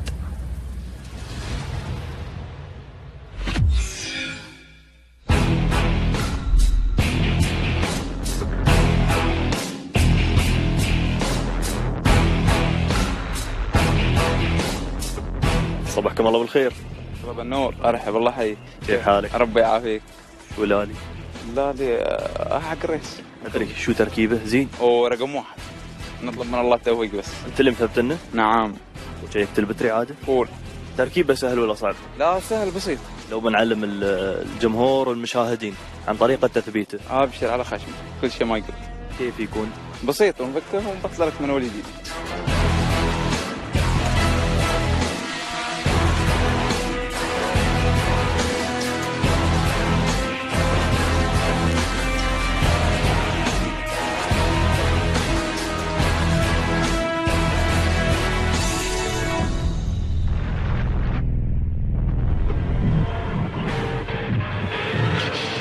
جهز الحين أنت؟ والله نعم. مستعد؟ مستعد الحمد لله. لو ما مستعد ما يعني. شيكت على البطارية، شيكت على الجهاز. شيكت لازم شيك. والتثبيت زي؟ إنه عدل؟ والله عدل الحمد لله. يسابق اليوم إن شاء الله؟ زين المر آخر ذلك. نقول فالك ناموس؟ بس إن شاء الله. شو تسوون؟ والله نركب نعدل. شيكتوا قبل لا تركبون؟ نعم شيكنا عدلنا الأمور كلها. على شو شيكت بالضبط؟ شيكت على الآليات وجهازات وبطارية وما أشبه ذلك. أول معدل تعديل كامل انزين خلي اخوانك الآلي ما يصلح. لازم تعدل ترتب أمورك شو تضبط. حصلت وياك يمكن ما اشتغل شيء؟ لا الحمد لله. من فضل الله. وانت دوم يعني تشيك الآلي كامل؟ لا شيكني والشباب عندي هني ونضبط الأمور. التوفيق على الله. وقت الشد؟ اي نعم. شيكت على الآلي؟ ما يحتاج. شو لو واقفين هنا كذا نشيك على الآلي. انت اللي تشيك عليه؟ لازم. وعلى شو بالضبط اللي تشيك؟ شو الاشياء التفاصيل الدقيقه اللي تشيك عليها في الآلي؟ والله نشيك على الحبل هذا الميار، لازم نشيك عليه ونوقف عليه لحظه بلحظه عشان بعدين تقول لو ما تنفع. اكيد. نعم. كانت عندك تجربه نقدر نقول ما اشتغل الآلي ولا شيء؟ اكيد اذا ما يشتغل الآلي اكيد هذه تجربه عندي وعند غيري. نعم. تشيكوا على البطاري وعلى الجهاز وعلى كل شيء؟ اي نعم لازم. يعني مستعدين؟ الحمد لله. على شو شيكت بالضبط؟ زوار، فطان، اشداد الآلي، كل كامل. انت حدثنا على الآلي بالتفصيل، شو الاشياء الدقيقة في الآلي نقدر نقول المستدعية ان الواحد يشيك عليها؟ فطان الآلي. نعم. يعني البتري مو مهم؟ لا الآلي اكيد البتري مهم والسماعات مهمات، اشداد عند التركيب.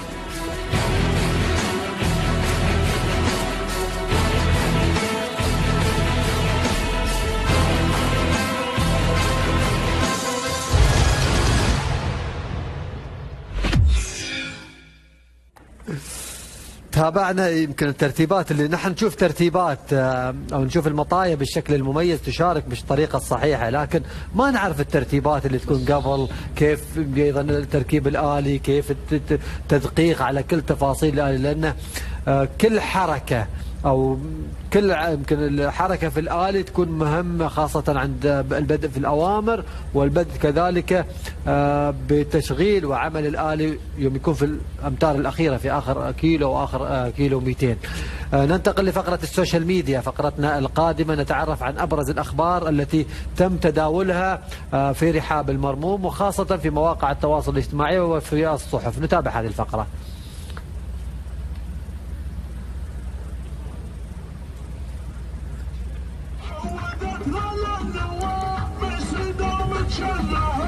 شكلها موقف وغاء يا مع حرب الوطن كبر وسوطه والناس تعزت شل لا حضرنا في المنصة تكفينا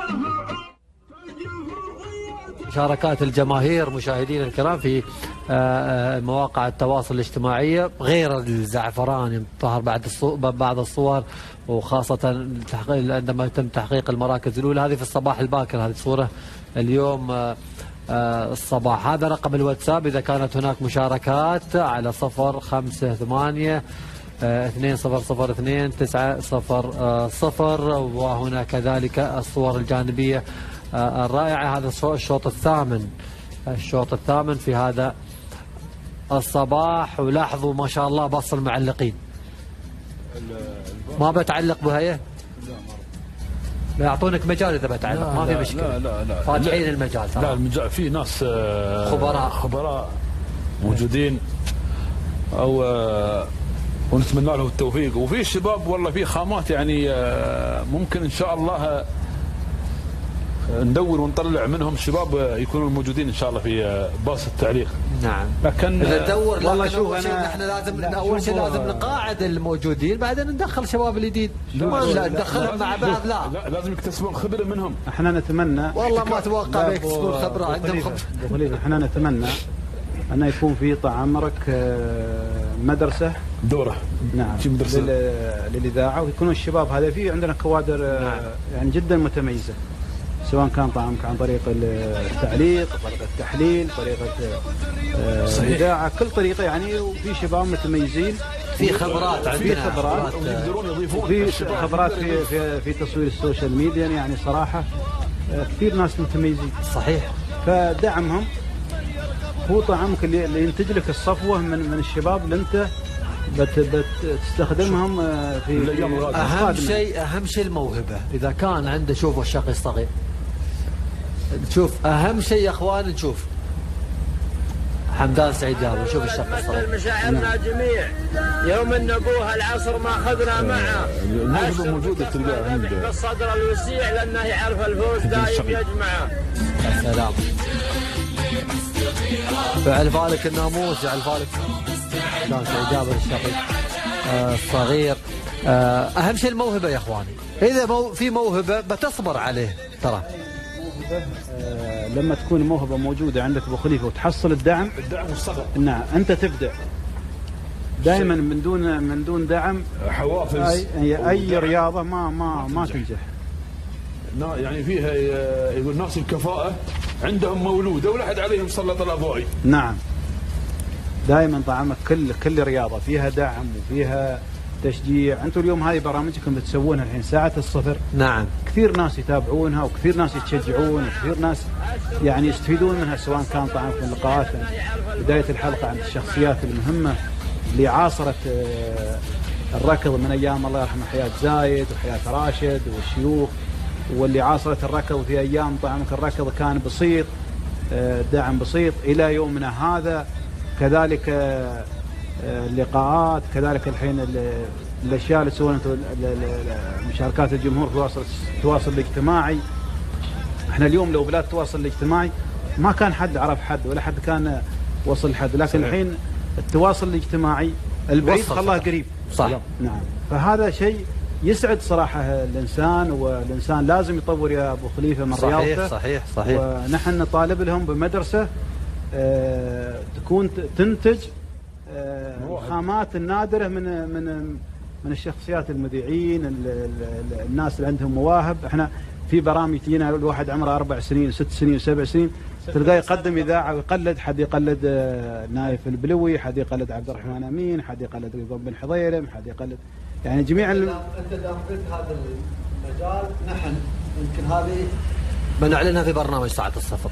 انا مستعد في البرنامج اسوي مسابقة للشباب ويشاركون ويكون تسجيل مو بعد الشوط، نجيب لهم الشوط يعلقون عليه وننزل صوتهم في البرنامج. اللي يباه من الشباب اللي حاضر واللي يباه يكون حاضر وموجود ويقدم نفسك احد معلقين المستقبل ويباه يشارك، يرسل على رقم الواتساب وبنجيبه عندنا الاستديو وبنسجل في الجاليري عنده، وبنسجل له تسجيل تعليق وبنشوف وبنعرضه على الشاشة في برنامج ساعة الصفر.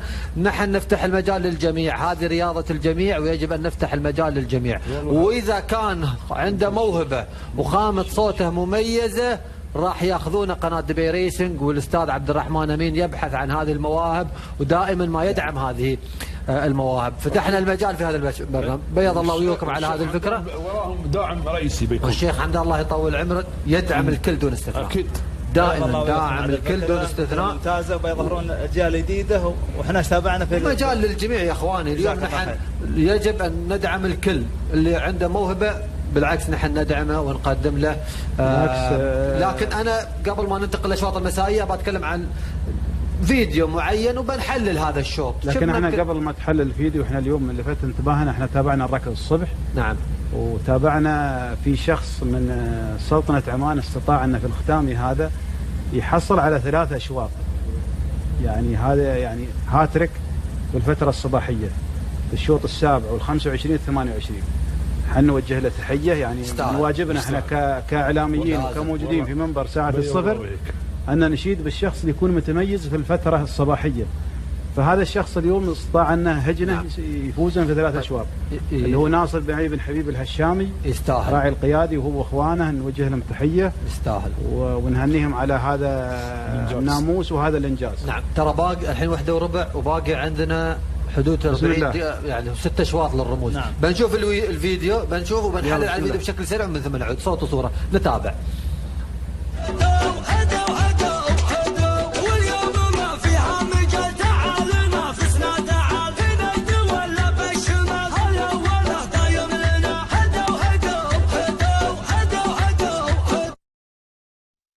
شو رايكم؟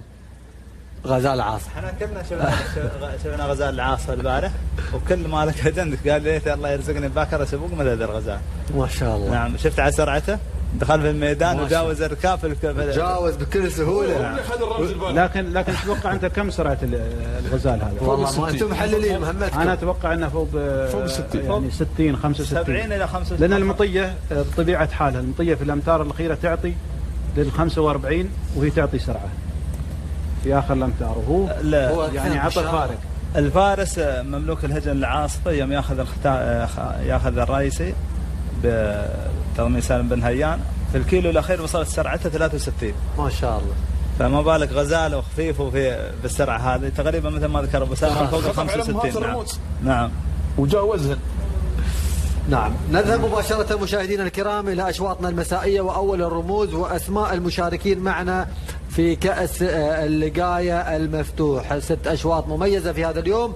أسرار لمحمد بن سلطان بن مرخان الكتبي، رمعة كذلك لشعار صعب المضمرين، هوايل لسعيد بن سلطان بن مطر بن مرخان، بية أيضا لسعيد بن بية لسعيد بن مطر بن محمد الرميثي، شخصية لفلاح بن خادم بن محمد الرميثي، بشاير لحمد بن بيات الرميثي، بهرجة لحمد بن راشد بن حمد بن غدير الكتبي، ورموز لذات الشعار وزعفرانة لعلي بن حميد بن سيف بن بدر العليلي، غازية لسعيد بن سهيل بن دليوي الكتبي، السليمانية لنصيب بن حمد بن عفصان المنصوري، أعياد سيف بن علي بن راشد بن سويلم، جميرة لمبارك بن سالم الجلاف المهيري، مطرة لأحمد بن محمد بن سعيد العطيلي العامري، التزام لأحمد بن محمد بن رويه الخيل، اعتبار للدكتور راشد بن محمد الزفن العفاري، والظبي لأحمد بن سلطان بن رشيد السويدي، وشقرة لغانم بن حريز بن عابر المزروعي، وملوح لمبارك بن محمد بن نصره العامري، وعياله لسعادة صالح بن محمد بن نصر العامري، والذيبة لمحمد بن حماد بن سليم البلوي. هذه الأسماء، وهناك بعد يمكن تقريبا عندنا عدد مميز، لكن بعد في اسم أخير بوهية سيدا مونس. بعد سيدا مونس موجودة؟ نعم موجودة. بعد حتى هنا لحقنا اسم سيدا مونس.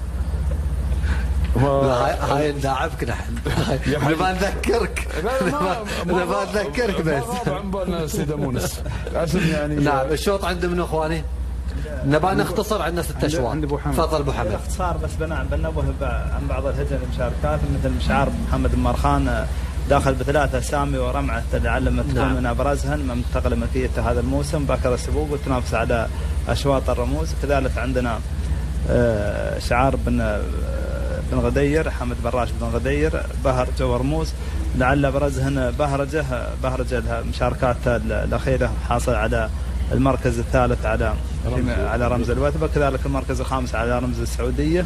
عندنا كذلك زعفران مملوك علي بن حميد بن بدر العليلي، سابق في ميدان الوثبه ومسجل توقيت متميز في الشوط العاشر صباح ب7 و24 ثانيه. كذلك عندنا اعياد مملوك سيف بن علي بن كليب، حاصل على المركز الخامس في ميدان الوثبه على الرمز. وكذلك شعار بن رويه صاحب الرمز الحقائق ليله البارح، مشارك بالالزام بكره الهواصله وبكر سبوق، وحاصل على المركز الاول في ختام الوثبه. نعم. في الفتره المسائيه بتوقيت 7 و25. كذلك عندنا الاعتبار مملوك الدكتور راشد بن الزفن، اعتبار من اقوى المرشحات في هذا الشوط بحكم نتائجها الاخيره، وحاصل على افضل توقيت في ميدان الصياهد وسابقها في الشوط الاولي. كذلك بكره احمد بن سلطان بن رشيد السويدي الظبي، بكره ماخذها كاس في ميدان اللبسه واعطت فارق كبير بينها وبين الركاب. عندنا كذلك ملوح وعياله مملوكات بالنصره، عياله نفس الاسم هذا عياله العام الماضي بالنصره حاصل على الرمز هذا شوط اللقاء المفتوح. نعم. باسم عياله، وداخل كذلك اليوم بعياله ونتمنى له التوفيق. 21 اسم كلها نسبق، يا غير التوفيق عند. شو ترشيحك حمد؟ أنا ترشيحي عند بهرجة مملوك الحمد بن راشد. بهرجة رقم 12. نعم. لحمد بن راشد بن حمد بن غدير الكتبي الواثق. نعم. مع بهرجة. نعم. عبد الله بن بهيان بهرجة. ابو هيا؟ نحن ما نقدر نزيد على بن بهيان، عرف عن الحلال، وانا ترشيحي للظبي احمد سلطان بن رشيد السويدي. الظبي كم الرقم؟ الظبي 25. رقم 25 الظبي صاحب التكاسم ميدان لبس احمد بن سلطان بن رشيد السويدي عند مبارك بن ثعيلب. نعم. ابو سالم؟ انا عند بهرجة. وبهرجة بعد من الاسامي اللي ترشح. ابو سالم بهرجة بعد. نعم. ابو سالم تروح عند بهرجة. طيب يعني عندنا بهرجة عبد الله بن بهيان، الظبي اللي بن رشيد. بن رشيد السويدي عند بن رشيد السويدي عند مبارك بن ثعيلب، وبهرجة عند في بكرة عند محمد سلطان اللي هي رمعة، هذه سابقة في السياهد والشوط الأول، وياي خامس على الرمز في الوثبة، وبكرة من البكار بعد للترشح وبيكون لها تواجد. ومحمد سلطان دافع ب3 أسماء، يعني يقدر يشتغل على الشوط. يمكن أكثر الأسماء اللي عنده هو بن غدير 3-2. راح نشوف الشوط الأول شوط في سحب من بداية الشوط. نعم. يمكن التركيز كله يكون على الظبي واعتبار وغازية بكرة بالدلوي بعد سبوق، واللي هي بهرجة ورمعة ممكن يكون دخولهم في الأمتار الأخيرة. بهرجة ورمعة. طيب. اي نعم. بتروح مع بهرجة ولا رمعة؟ أنا بروح مع بهرجة. بهرجة. وأنا بروح مع بهرجة. خلونا نشوف ترشيحات المحللين لشوطنا الأول وكأس اللقاية. أول أيضا الكؤوس معنا في هذا اليوم، وبدينا بالتحديات. عصام بهرجة، عبد الله بهرجة، علي بن داود كذلك بهرجة، مبارك بن ثعيلب، الظبي. هذه أسماء كذلك المشاركين معنا أو ترشيحات المشاركين ترشيحات الشوط الأول. نذهب لأسماء المشاركين معنا في شوطنا الثاني. والرمز الغالي رمز كذلك الابكار المحليات، سمحة لمحمد بن علي بن سعيد اليحافي، الذيبة لمحمد بن سلطان بن مطر بن مرخان، وسام كذلك لمحمد بن سلطان بن مطر بن مرخان، الوسمية لسعيد بن سهيل بن دليوي الكتبي، شهد لمحمد بن عتيج بن شامس العامري، جود ليابر بن حمد بن محمد المري، مطرة لمحمد بن سالمين بن مبارك العامري، مشكورة لفلاح بن فهد بن فهد الهاجري، وهناك الحذرة لمحمد بن راشد بن عبيد المنصوري، الكايدة راشد بن محمد بن دحروي العامري، الهايلة لمحمد بن شطيط بن سعيد اليحافي، والواعية لمنصور بن سالم العامري، وسمحة لمبارك بن محمد بن نصره العامري. نبدأ عندك ابو محمد. بوخ بن ثعيلب غير ابغى اضافه في الشوط هذا ابو خليفه. جاتنا معلومه انتقلت ملكيه دمعه المملوك الهيان بن حمد بن هيان في شوط الانتاج، وتسجلت في شوط المحليات. يضيف المخرج عندنا في الشوط المحليات. نعم. تسجلت باسم رقاصه المملوك باسم حمدان بن سعيد بن يابر الشغي. نعم. رقاصة وحمدان بن سعيد بن يابر تم إضافته في الشوط هذا. انتقلت ملكيته من شوط الانتاج مملوكة كانت دمعة نهيان بن حمد بن هيان. طيب الأسماء أمامكم. بوهية عندك سمحة سابقة في ميدان الفليج والذيبة لمحمد بن سلطان بن مرخان، خامس على الرمز في الوثبة وسابقة في السعودية في الصياهد. عندك شهد محمد بن عتيق بن شامس العامري، سابقة في تمهيد المرموم وحاصل على توقيت مميز. عندك يعني الهايلة ماخذ رمز لفليج او مطره، سابقة ايضا في الوثبة الصبح الشوط الخامس وحاصل على 27 ثانية. نعم. سألتني عن الترشيح اليوم، أنا بيكون ترشيحي عند الذيبة. تروح عند الذيبة. أي نعم. محمد بن سلطان بن مطر بن مرخان رقم 2. صحيح. نعم. أبو حمد. أنا كنت برشح في دمعة في شوط الإنتاج، وانتقلت ملكيته في الشوط هذا اللي هي باسم رقاصة، ويمكن تكون بعد خطيرة. حمدان بن سعيد بن يابر ترشيح. تروح مع رقاصة. نعم. حمدان بن سعيد بن يابر. بوهية. وهي خلاص انا اعطيتك ترشيحين بين الذيبه. وهي خلاص ابو سالم. وهي الذيبه. نعم. وابو حمد رقاصه. ابو سالم. انا بروح مع رقاصه اللي هي الشقي الصغير هاي البكرة احنا امس شفنا ركضها بشعار بن نهيان في السعودية الثاني على الرمز، وشفناها هني سابقة في المرموم مهرجان ولي العهد. والبكرة انا اقول هالانتاج نعم افتكوا يوم راحت عنهم. الشقي الصغير اشترى رقاصة وداب هي دمعة وفتشم منها وراحت في شوط المفتوح المحليات. نعم عاد رقاصة هذه فرس الرقاصة يمكن نعم اسم عنده فرس اسطبلات زعبيل مملوكة لسعيد يابر، عنده فرس اسمها رقاصة تيمن بالاسم هذا بعد، وسوت نتيجة او سبقت في كاس ولي العهد سبق ما شاء الله تبارك الرحمن. هو ما تسمي هذا مأخرة بفارق ما يقارب 4 دقائق و5 دقائق. الاسم تختار على شيء طيب وما اعطاها الاسم يعني صراحة تاخذ سمة تسمي على رقاصة. وبعد الحلال ينقل الاسم. انا محتار ما بين الذيبة ورقاصة، شو اروح عشان نسوي ميزان شوي؟ شو رايكم؟ عندك درهم سوي غرعه. لا بسوي ميزان شوي عندنا، انا بصير الذيبة. ترشيحات رقاصة لمبارك لا عفوا علي بن سالم ابو داوود راح مع رقاصة، ومبارك بن ثعيلب راح مع الذيبة، وعبد الله بن مهيان راح مع رقاصة، وانا صرت مع الذيبة. هذه ترشيحات الخبراء هنا في استديو ساعة الصفر لشوطنا الثاني وكأس كذلك الابكار المحليات. طيب نروح لشوطنا او نشوف الاسماء، نشوف الترشيح. نعم نشوف ترشيح الاسماء خاصة في الشوط الثاني، والكل الامانه مستعد. عصام يروح مع الذيبه، عبد الله بن مهيان رقاصه، علي بن داوود رقاصه، ومبارك بن ثعيلب بيروح مع الذيبه. هذا شوطنا الثاني ورمز الثاني. نروح لشوطنا الثالث واسماء المشاركين معنا في شوطنا الثالث، ورمز الجعدان المفتوح والاسماء الخطيره التي ستشارك. انا راح اذكر الاسماء بشكل سريع: وضاح وسياف، شاهيش، شيبوب، وبرق، ولهب، وبدران، وربدان، ولهب، ومدلل، نجد، مطفي، شمعدان، هداد، الحذر، علال، والوضيحي، وتواق، وهملول. هذه اسماء المطايا والجعادين التي ستشارك معنا في هذا الشوط. نروح عندك ابو سالم، تفضل.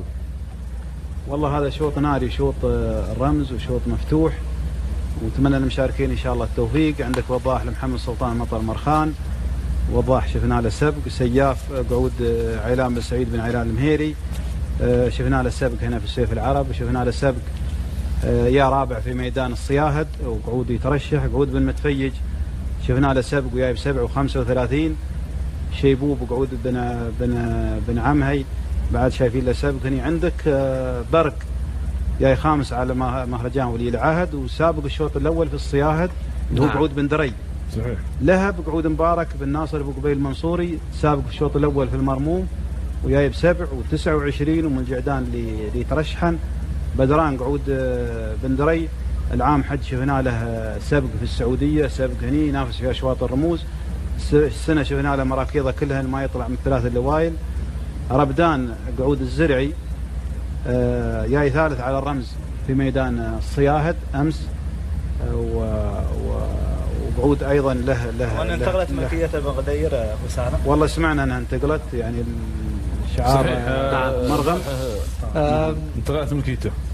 لهب قعود بن ضعيف ايضا من الجعدان. نتابع في هذه اللحظات سيدي سمو الشيخ حمدان بن محمد بن راشد ال مكتوم ولي عهد دبي يذهب الى ملتقى بيرق الناموس. هذا الملتقى وهذه الافكار النيره والمميزه من سيدي سمو الشيخ حمدان بن محمد التي دائما ما تكون هي شعاع الامل لدى جميع عشاق ومتابعي سباقات الهجن العربيه الاصيله. ومثل هذه الافكار دائما ما تعكس الإنجاز والإبداع وتعكس القدرات المميزة لدى جميع الملاك في عالم سباقات الهجن. اليوم بداها سموه بفكرة، هذه الفكرة تابعتوها في الموسم الماضي، وهذا الموسم أصبحت شعار، أصبحت بطولة، مسابقة اقتدوا بها العديد من المجالات. بعد بيرق الناموس هناك شفنا وتابعنا كذلك في سباقات الخيل، هناك كذلك بيرق الناموس. أفكار سموه غير متناهية وأفكار سموه إبداعية، أفكار سموه تلامس حاجة متابعي وعشاق أي رياضة. دائما ما يكون قريب من عشاق هذه الرياضة ويطلق أفكار تخدم الجميع. اليوم بيرق الناموس الموسم الماضي وهذا الموسم للأمانة بهية إبداع في أفكار سموه التي يطرحها في جميع المجالات، ومنها هذه الفكرة. يقول الله يبيض وجه راعي الفكره عز الله انها تنحسب لحسابه.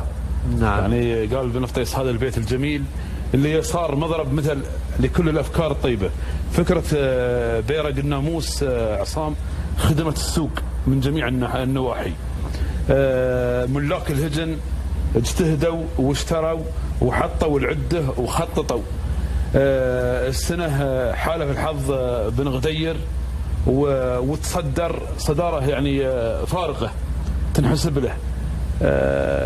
امكانيات ووجود حالات المنافسه. نعم حالات المنافسه في البيرق اكيد. يعني شفت انت بدايته كانت عند مظفر، الوسط كان عند بن كليب ثم تصدر المشهد بن غدير. النيادي كان في يعني في الفريق المتاخر، وصل للمثلث الذهبي.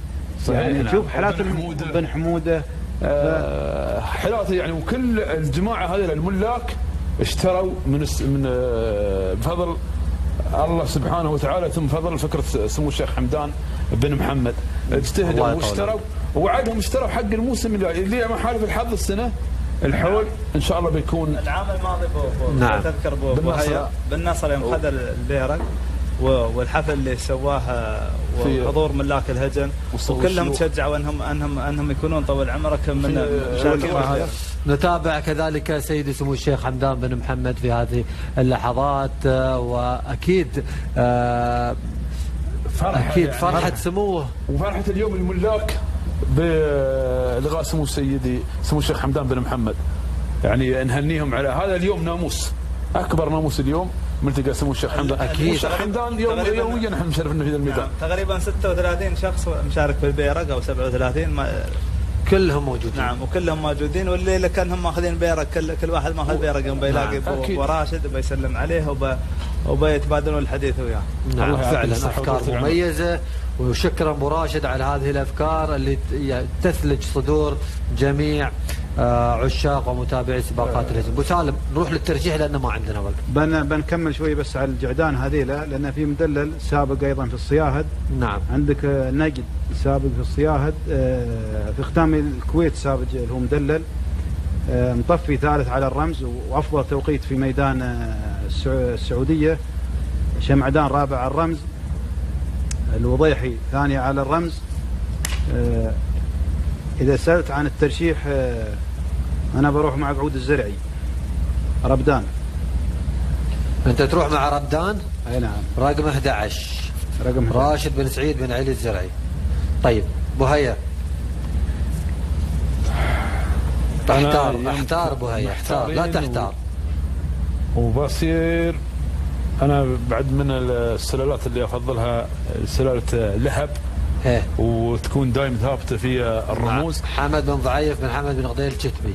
لهب رقم 16 عند ناصر بوقبي. كم رقم؟ كل هذه السابقات كم رقم؟ 9 و16. انت اي واحد بتروح؟ حط لهب. لا واحد، اختار واحد، يا انه رقم 9 ولا 16. بصير حد درهم مع رديتها 16 16 خلاص تروح رقم 16 لعبد ضعيف مع الدرهم. مع الدرهم. تفضل ابو حمد. انا برشح علال مملوك سعاده صالح بن نصر. وانت تروح مع علال، وانا اروح مع شمعدان لاحمد بن سعيد بن منان الكتبي رقمه 20. الترشيحات اختلفت في هذا الشوط مشاهدينا، يمكن 4 اسماء مختلفه لخبراء برنامج ساعه الصفر. اللي بياخذ هذا الشوط راح يفرق في الترشيح. نشوف نحن نتمنى التوفيق للجميع، ولا هي هذه ترشيحات وميول يعني على ما تقول. نعم نعم فعلا. اذا نقول ترشيح ابو سالم راح مع ربدان رقم 11، ترشيح بارك بن ثعيلب راح مع لهب. عندنا محلل اول شيء نبدا بالترتيب: عصام شمعدان، عبد الله علال، علي بن داود ربدان، ومبارك بن ثعيلب يروح مع لهب. ننتقل للشوط الذي يليه والرمز الرابع ورمز الجعدان المحليات. مشاهدينا الكرام على السريع بنقرا الاسماء والوقت يدركنا. مغرور رقم 1 رقم 2 مكحول، رقم 3 العاصوف، 4 ملبوس، الكايد كذلك يأتي مباشرة، والبدع وشاهين والمرعب ومرزام والحذر الفاتن وجزيل ملهم شاهين مسامح الشمالي مخلاب أديب السهم الشرس الواصل وغازي. هذه هي الأسماء. أبو سالم تفضل. والله هذه كلها اسماء ترشح. مغرور سابق في المرموم الشوط الأول، وسابق في بسمرة مرتين. عندك العصوف سابق في الوثبة. عندك الكايد وصيف الرمز في صحار. عندك البدع محمد راشد بن غدير ثالث على الرمز، وأمس جاي رابع على الرمز في السعودية. عندك شاهين بن بدر شفنا له منافسة وسبق. المرعب مرزام بن حربي. الحذر عبد العزيز بن سيد بن كليب. اللي هو الفاتن قعود صالح بن سالمين شفنا له آخر مشاركة له في الوثبة. نعم. سابق الشوط الأول، توقيته كان جدا متميز. يمكن لضيق الوقت احنا بنروح على الترشيح. أبرز المرشحين اللي هو أديب وصيف الرمز في ختام الوثبة، صاحب الرمز في ميدان الصياهد في آخر مشاركة له. تروح مع أديب؟ أديب. أبو سالم ترشيح مع أديب. أبو هيا البدع. تروح مع البدع. نعم. رقم 9. نعم. عندك أيضا أبو خليفة احنا الورقة الثانية ما شفنا. عندك السهم مبارك بن محمد بن نصرة سعادة السفير سابق في سويحان وماخذ الساحني مع الشيخ حمدان بن راشد. عندك الشرس وصيف الرمز في جائزة زايد الكبرى. الواصل سابق في الوثبة. عندك غازي قعود بن ثعلوب الدرعي العام صاحب الرمز في الحجاج في الوثبة الإنتاج. نعم. آخر مشاركة هنا شفنا له سابق ويا خامس على الرمز، واليوم سجل لنا في رمز المفتوح وهو قعود إنتاج عنده.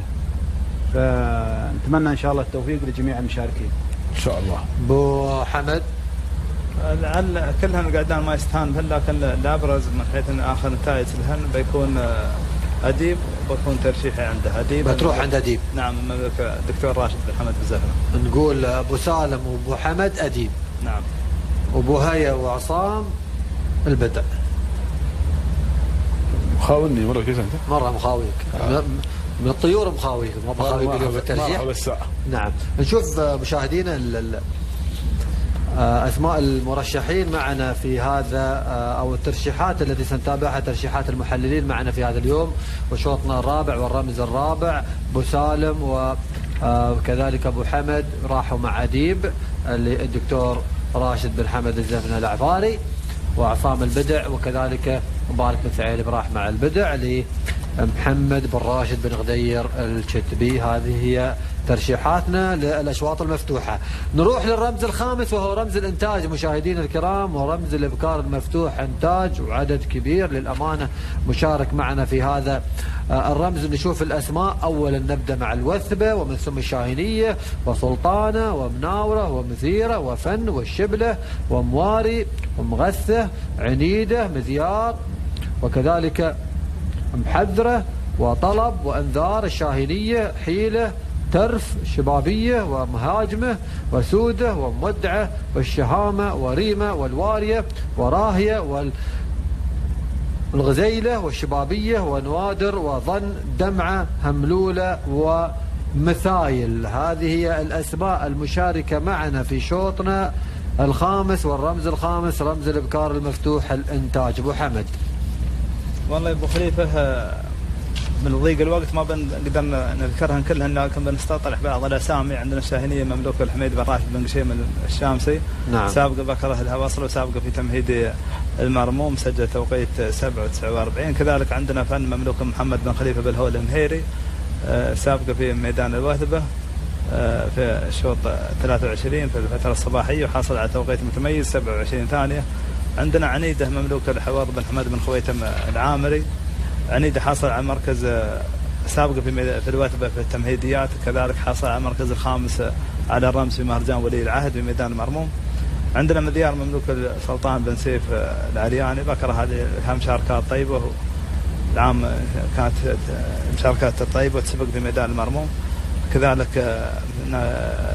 من الركاب اللي ذكرن في هذا الشوط ويكون له حسبه. عندنا أندار اعتبرها أنا من أقوى المرشحات في الشوط هذا، المملوك محمد مسلم بن علي بن دري المنصوري. أندار ركضها ثابت في أشواط الرموز، حصل على المركز الرابع على الرمز في مهرجان ولي العهد، كذلك المركز الثالث على الرمز في ميدان الوثبة، وأتوقعها تكون أخطر مشاركة في هذا الشوط. كذلك ترى في مملوك سعيد بن راشد بن سويدان سابق بالتمهيدي المرموم. نعم. عندنا كذلك سودة من أبرز مرشحات المملوك مبارك بالعثة. مبارك بالعثة شاهدنا شعاره أمس على صايلة حاصل على الرمز، وسودة كذلك باكر السبوق والترشح وسابقها في آخر مشاركة لها في ميدان نعم. الوثبة. نعم. حصل على توقيت كذلك متميز 27 ثانية. عندنا راهية باكرة الخزع بن محمد بالقرين، راهية شاهدنا لها مشاركة في تمهيد الوثبة وسابق، وتمهيد المرموم كذلك وسابق. نعم. يا صراحة كل الركاب اللي في الشوط قوى، لكن بيكون من أخطر نطيتين في هذا الشوط أندار وسودة. أندار وسودة، شو ترشح؟ رشح أندار. تروح مع أندار. كم رقم أندار؟ أندار رقم 15. أبو حمد مع أندار. أتوقع وصلني خبر على الواتساب، على الرقم الواتساب، دمعا انتقلت ملكيتها وبتروح في الشوط المفتوح مو بالإنتاج. ما أعرف، مو متأكد من هالمعلومة. لا اللي ذكرناها قبل شوي اللي هي رقاصة. نعم اللي راح رقاصة. نعم انتقلت ملكية دمعة. طيب 15. نعم. 15 تروح مع انذار. انت طريتها الحين ما انتبهت لك اذا قريتها انت في الكشف. نعم. بس دمعة منتقلة ملكيتها مثل ما ذكرناها في الشوط هناك. انتقلت من هذا الشوط الى شوط المحليات. نعم. الشبابية كم رقمها؟ 21. الشبابية ابو سالم، وانا اروح مع سودة. عصام مع سودة.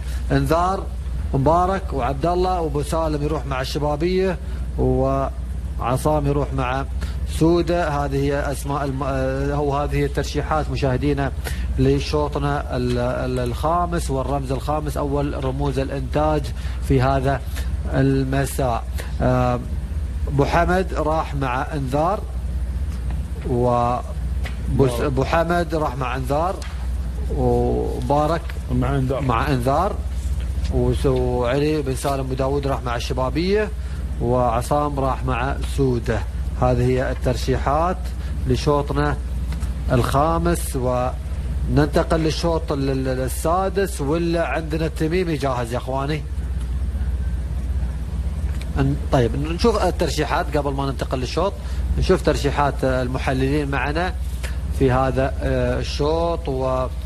وللأمانة اليوم شوية وجبة دسمة. شوف أشواط الرموز. احنا عندنا بعد ترشيح الجروبات ما وصلناه. بعدنا ترشيح الجروبات. اليوم تدري كم جروب عندنا؟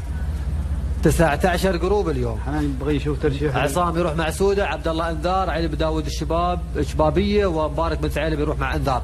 طيب نروح مباشرة نشوف اسماء اخر الرموز والشوط السادس معنا في هذا اليوم، والجعدان مفتوح الانتاج. نبدا مع الاسماء المشاركة معنا: مايهاب وشقران وشاهين، وكذلك شاهين، السليماني، كفو، الذيب، الشميمي، الأسد، عنوان، متباهي، المختبر، وصايب، وشباب، وشاهين، وكذلك عتيم، ومشهد، ومكرم، والنداوي، وعالي، شاهين، وبرزان. هذه الأسماء كما نتابعها أمامنا. أبو سالم تفضل. والله أبو خليل بشكل سريع أبو سالم. احنا ما بنطول كلها. عندنا دقيقتين فقط. عندك شاهين بن ثعلوب سابق امس الشوط الاول في ختامي الوثبه في الانتاج وسابق هنا. عندك السليماني ايضا سابق في ختامي الوثبه، جاي رابع امس في السعوديه. عندك الشميمي سابق في ختامي محمد بن زايد. عندك الاسد ثالث على رمز ختامي الوثبه. عندك متباهي ايضا سابق في اللبسه. عندك شاهين العرياني سابق في المرموم. نعم. عندك عتيم مهرجان ولي عهد دبي سابق. مشهد عندك ثالث على الرمز. النداوي شفنا له سبق. عالي، شاهين، بن يريو، برزان. ان سألتني عن ترشيح انا ضيق الوقت بروح مع شاهين اللي هو سالم بن ثعلوب بن سالم الدرعي. طيب ترشيحك ابو سالم؟ شاهين عند بن ثعلوب. اي شاهين؟ رقم 4. شاهين، سالم بن ثعلوب بن سالم الدرعي. بوهيه فيها اسم قوي، اذا حضر في شوط الرموز يكون صعب.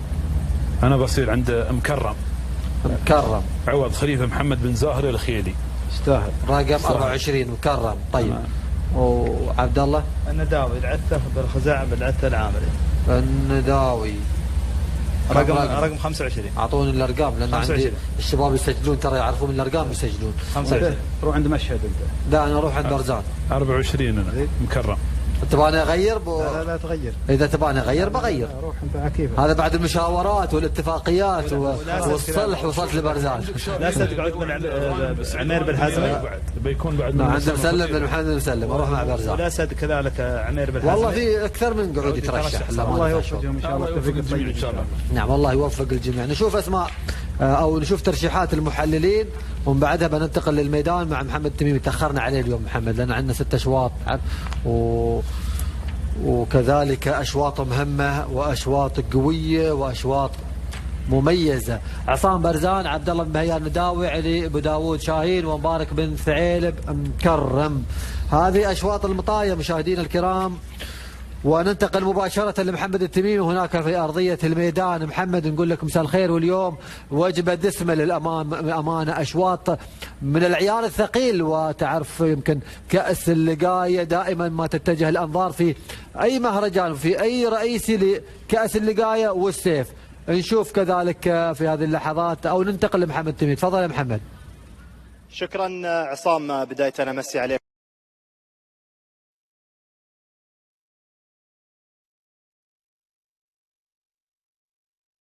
أكيد أنت تفضلت وقلت بأن اليوم يوم دسم، يوم أكيد كبير. خلينا نقول الرموز، الأشواط 20 شوط أكيد فيها 6 رموز. راح نتكلم بكل تأكيد عن أكيد خلينا نقول أول الأشواط، ولكن قبل ما ندخل ونتكلم اليوم معي أكيد أيضا حمد بن ضبيب الشامسي. بداية أنا أرحبك.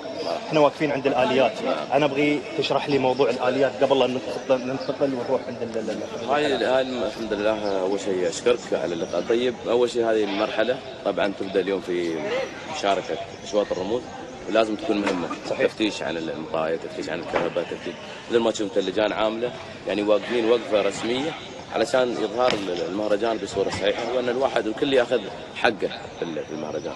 اليوم نشوف عملية تفتيش الأجهزة والآليات، الناس واقفين مثلا اللي يحط عنده اللي عندك هذا الواقي الحين استحدثوه السنة، الواقي هي نحط تحت الآلي فوق الفوطة تحت الآلي. الحين هذا ينحط على عمرك، هاي نوعية واقي عن الكهرباء، فتحطه طال عمرك عن تحت الفوطة فيكون طيب، يمنع الصدمات الكهربائية. وهذا يعني من واجباتهم احترازيا، يعني الناس الحين قامت تحط، لكن احترازيا نادي دبي ولا اللجنة المنظمة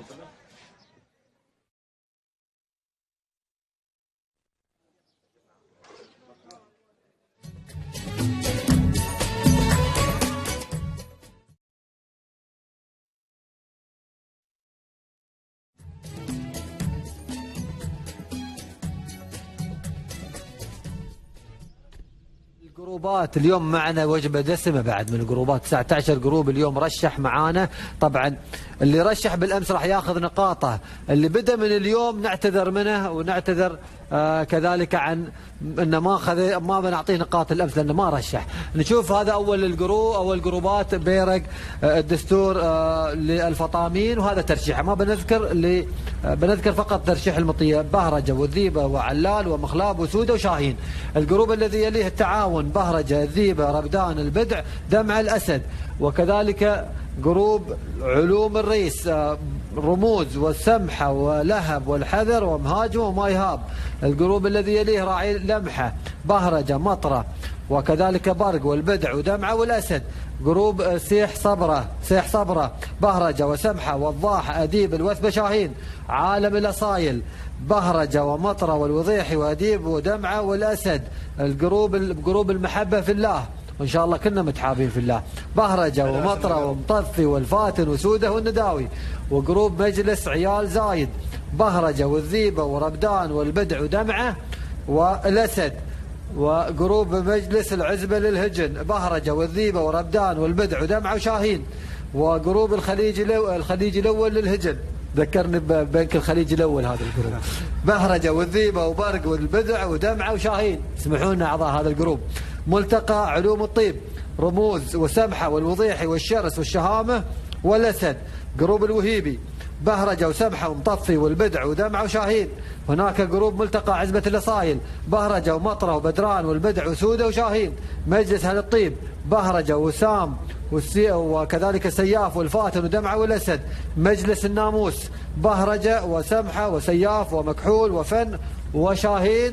وجروب الرقيعات.com بهرجة سمحة بدران البدع انذار شاهين. وهل الهجن بهرجة والهايلة وبدران وأديب والشبابية ومشهد. وهنا آخر الجروبات مجلس الظفر العيناوي للهجن بهرجة وسندس وشيبوب وأديب والشبابية وشاهين. هذه للأمانة يمكن أبو هيا مشاركة مميزة للجروبات. أمس زعلوا علي ما شاركنا وما عرفنا لأنه ما كانت الصورة واضحة كثير عن ما كانوا فاهمين الفكرة. ولكن من اليوم بيبدون لكن 19 جروب اليوم الكل راضيناهم كلهم كل الارسال. ما اعطيتونا نتائج امس. بتحضر النتائج نشوف النقاط. تبدا بالجروبات ولا المحللين؟ نشوف الجروبات نشوف منو متصدر الجروبات. مشاهدينا منو متصدر؟ جروب رقيعات.com نقطتين. يا سلام مصانع الجنوبية عالم الأصايل نقطة. يعرفون الحلال هذا. نعم. وعزبة الأصايل نقطة. وجروب الوهيبي نقطة. وملتقى علوم الطيب نقطة. اللي ما ياب ولا نقطة ما حطيناه لأنه العدد كبير. معروفين فسامحونا على أساس أن هذه الجروبات اللي خذت النقاط يستاهلون. والله الرقيعات.com مو بسيط. اقول لك ترى يابوا اكثر عن المحللين. ترى منبع السبه ناموس ابو سالم واحد الحين من الرقيعات. ترى ابو سالم يعني العمل بهالطريقه. انت وياهم يعني. انا لو وياهم جبت نقاط. نشوف المحللين نقاط المحللين. المطوع ينفع الغير ولا ينفع نفسه. نشوف نقاط عبد الله بن مهيان نقطه. مبارك بن ثعيلب يا اخواني بن ثعيلب مو بن ثعلوب. بن ثعيلب نقطة وعلي بداود وعصام 0. أنا وياك في الهوسو. أول شيء نهني أبو حمد وأبو هيا على النقاط. نعم يستاهلون الترشيح الطيب. لكن غلبكم جروب الرقيعات. خلونا نكون واقعيين. ونهني وسام ترى بعد ما افتح السماعة. ونهني لا مفتوح السماعة. طيب لكن ما أنا أبى بعد ننتقل لأن ما عندنا وقت. ننتقل لفقرة التوقيتات. في عام 2017 كأس الإبكار المفتوح المركز الأول كانت متعبة محمد بن مطر المنصوري جابت 17 عفوا جابت 7 و19. في 2018 كذلك كانت هناك العيال المبارك بن محمد العامري 7 دقائق و20. اليوم في أول شوط شو توقعاتكم؟ اليوم 7 و15. توقع كابتن في الشوط الأول 7 و15. 7 و15 أبو هيا 20 27 17 7 20 18 17. هذه توقعات المحللين. نروح للشوط الثاني. الشوط الثاني توقيت الشوط الثاني الموسم 2017 كانت عندنا محنة لأحمد بن مطر الخيري 7 دقائق و15 ثانية.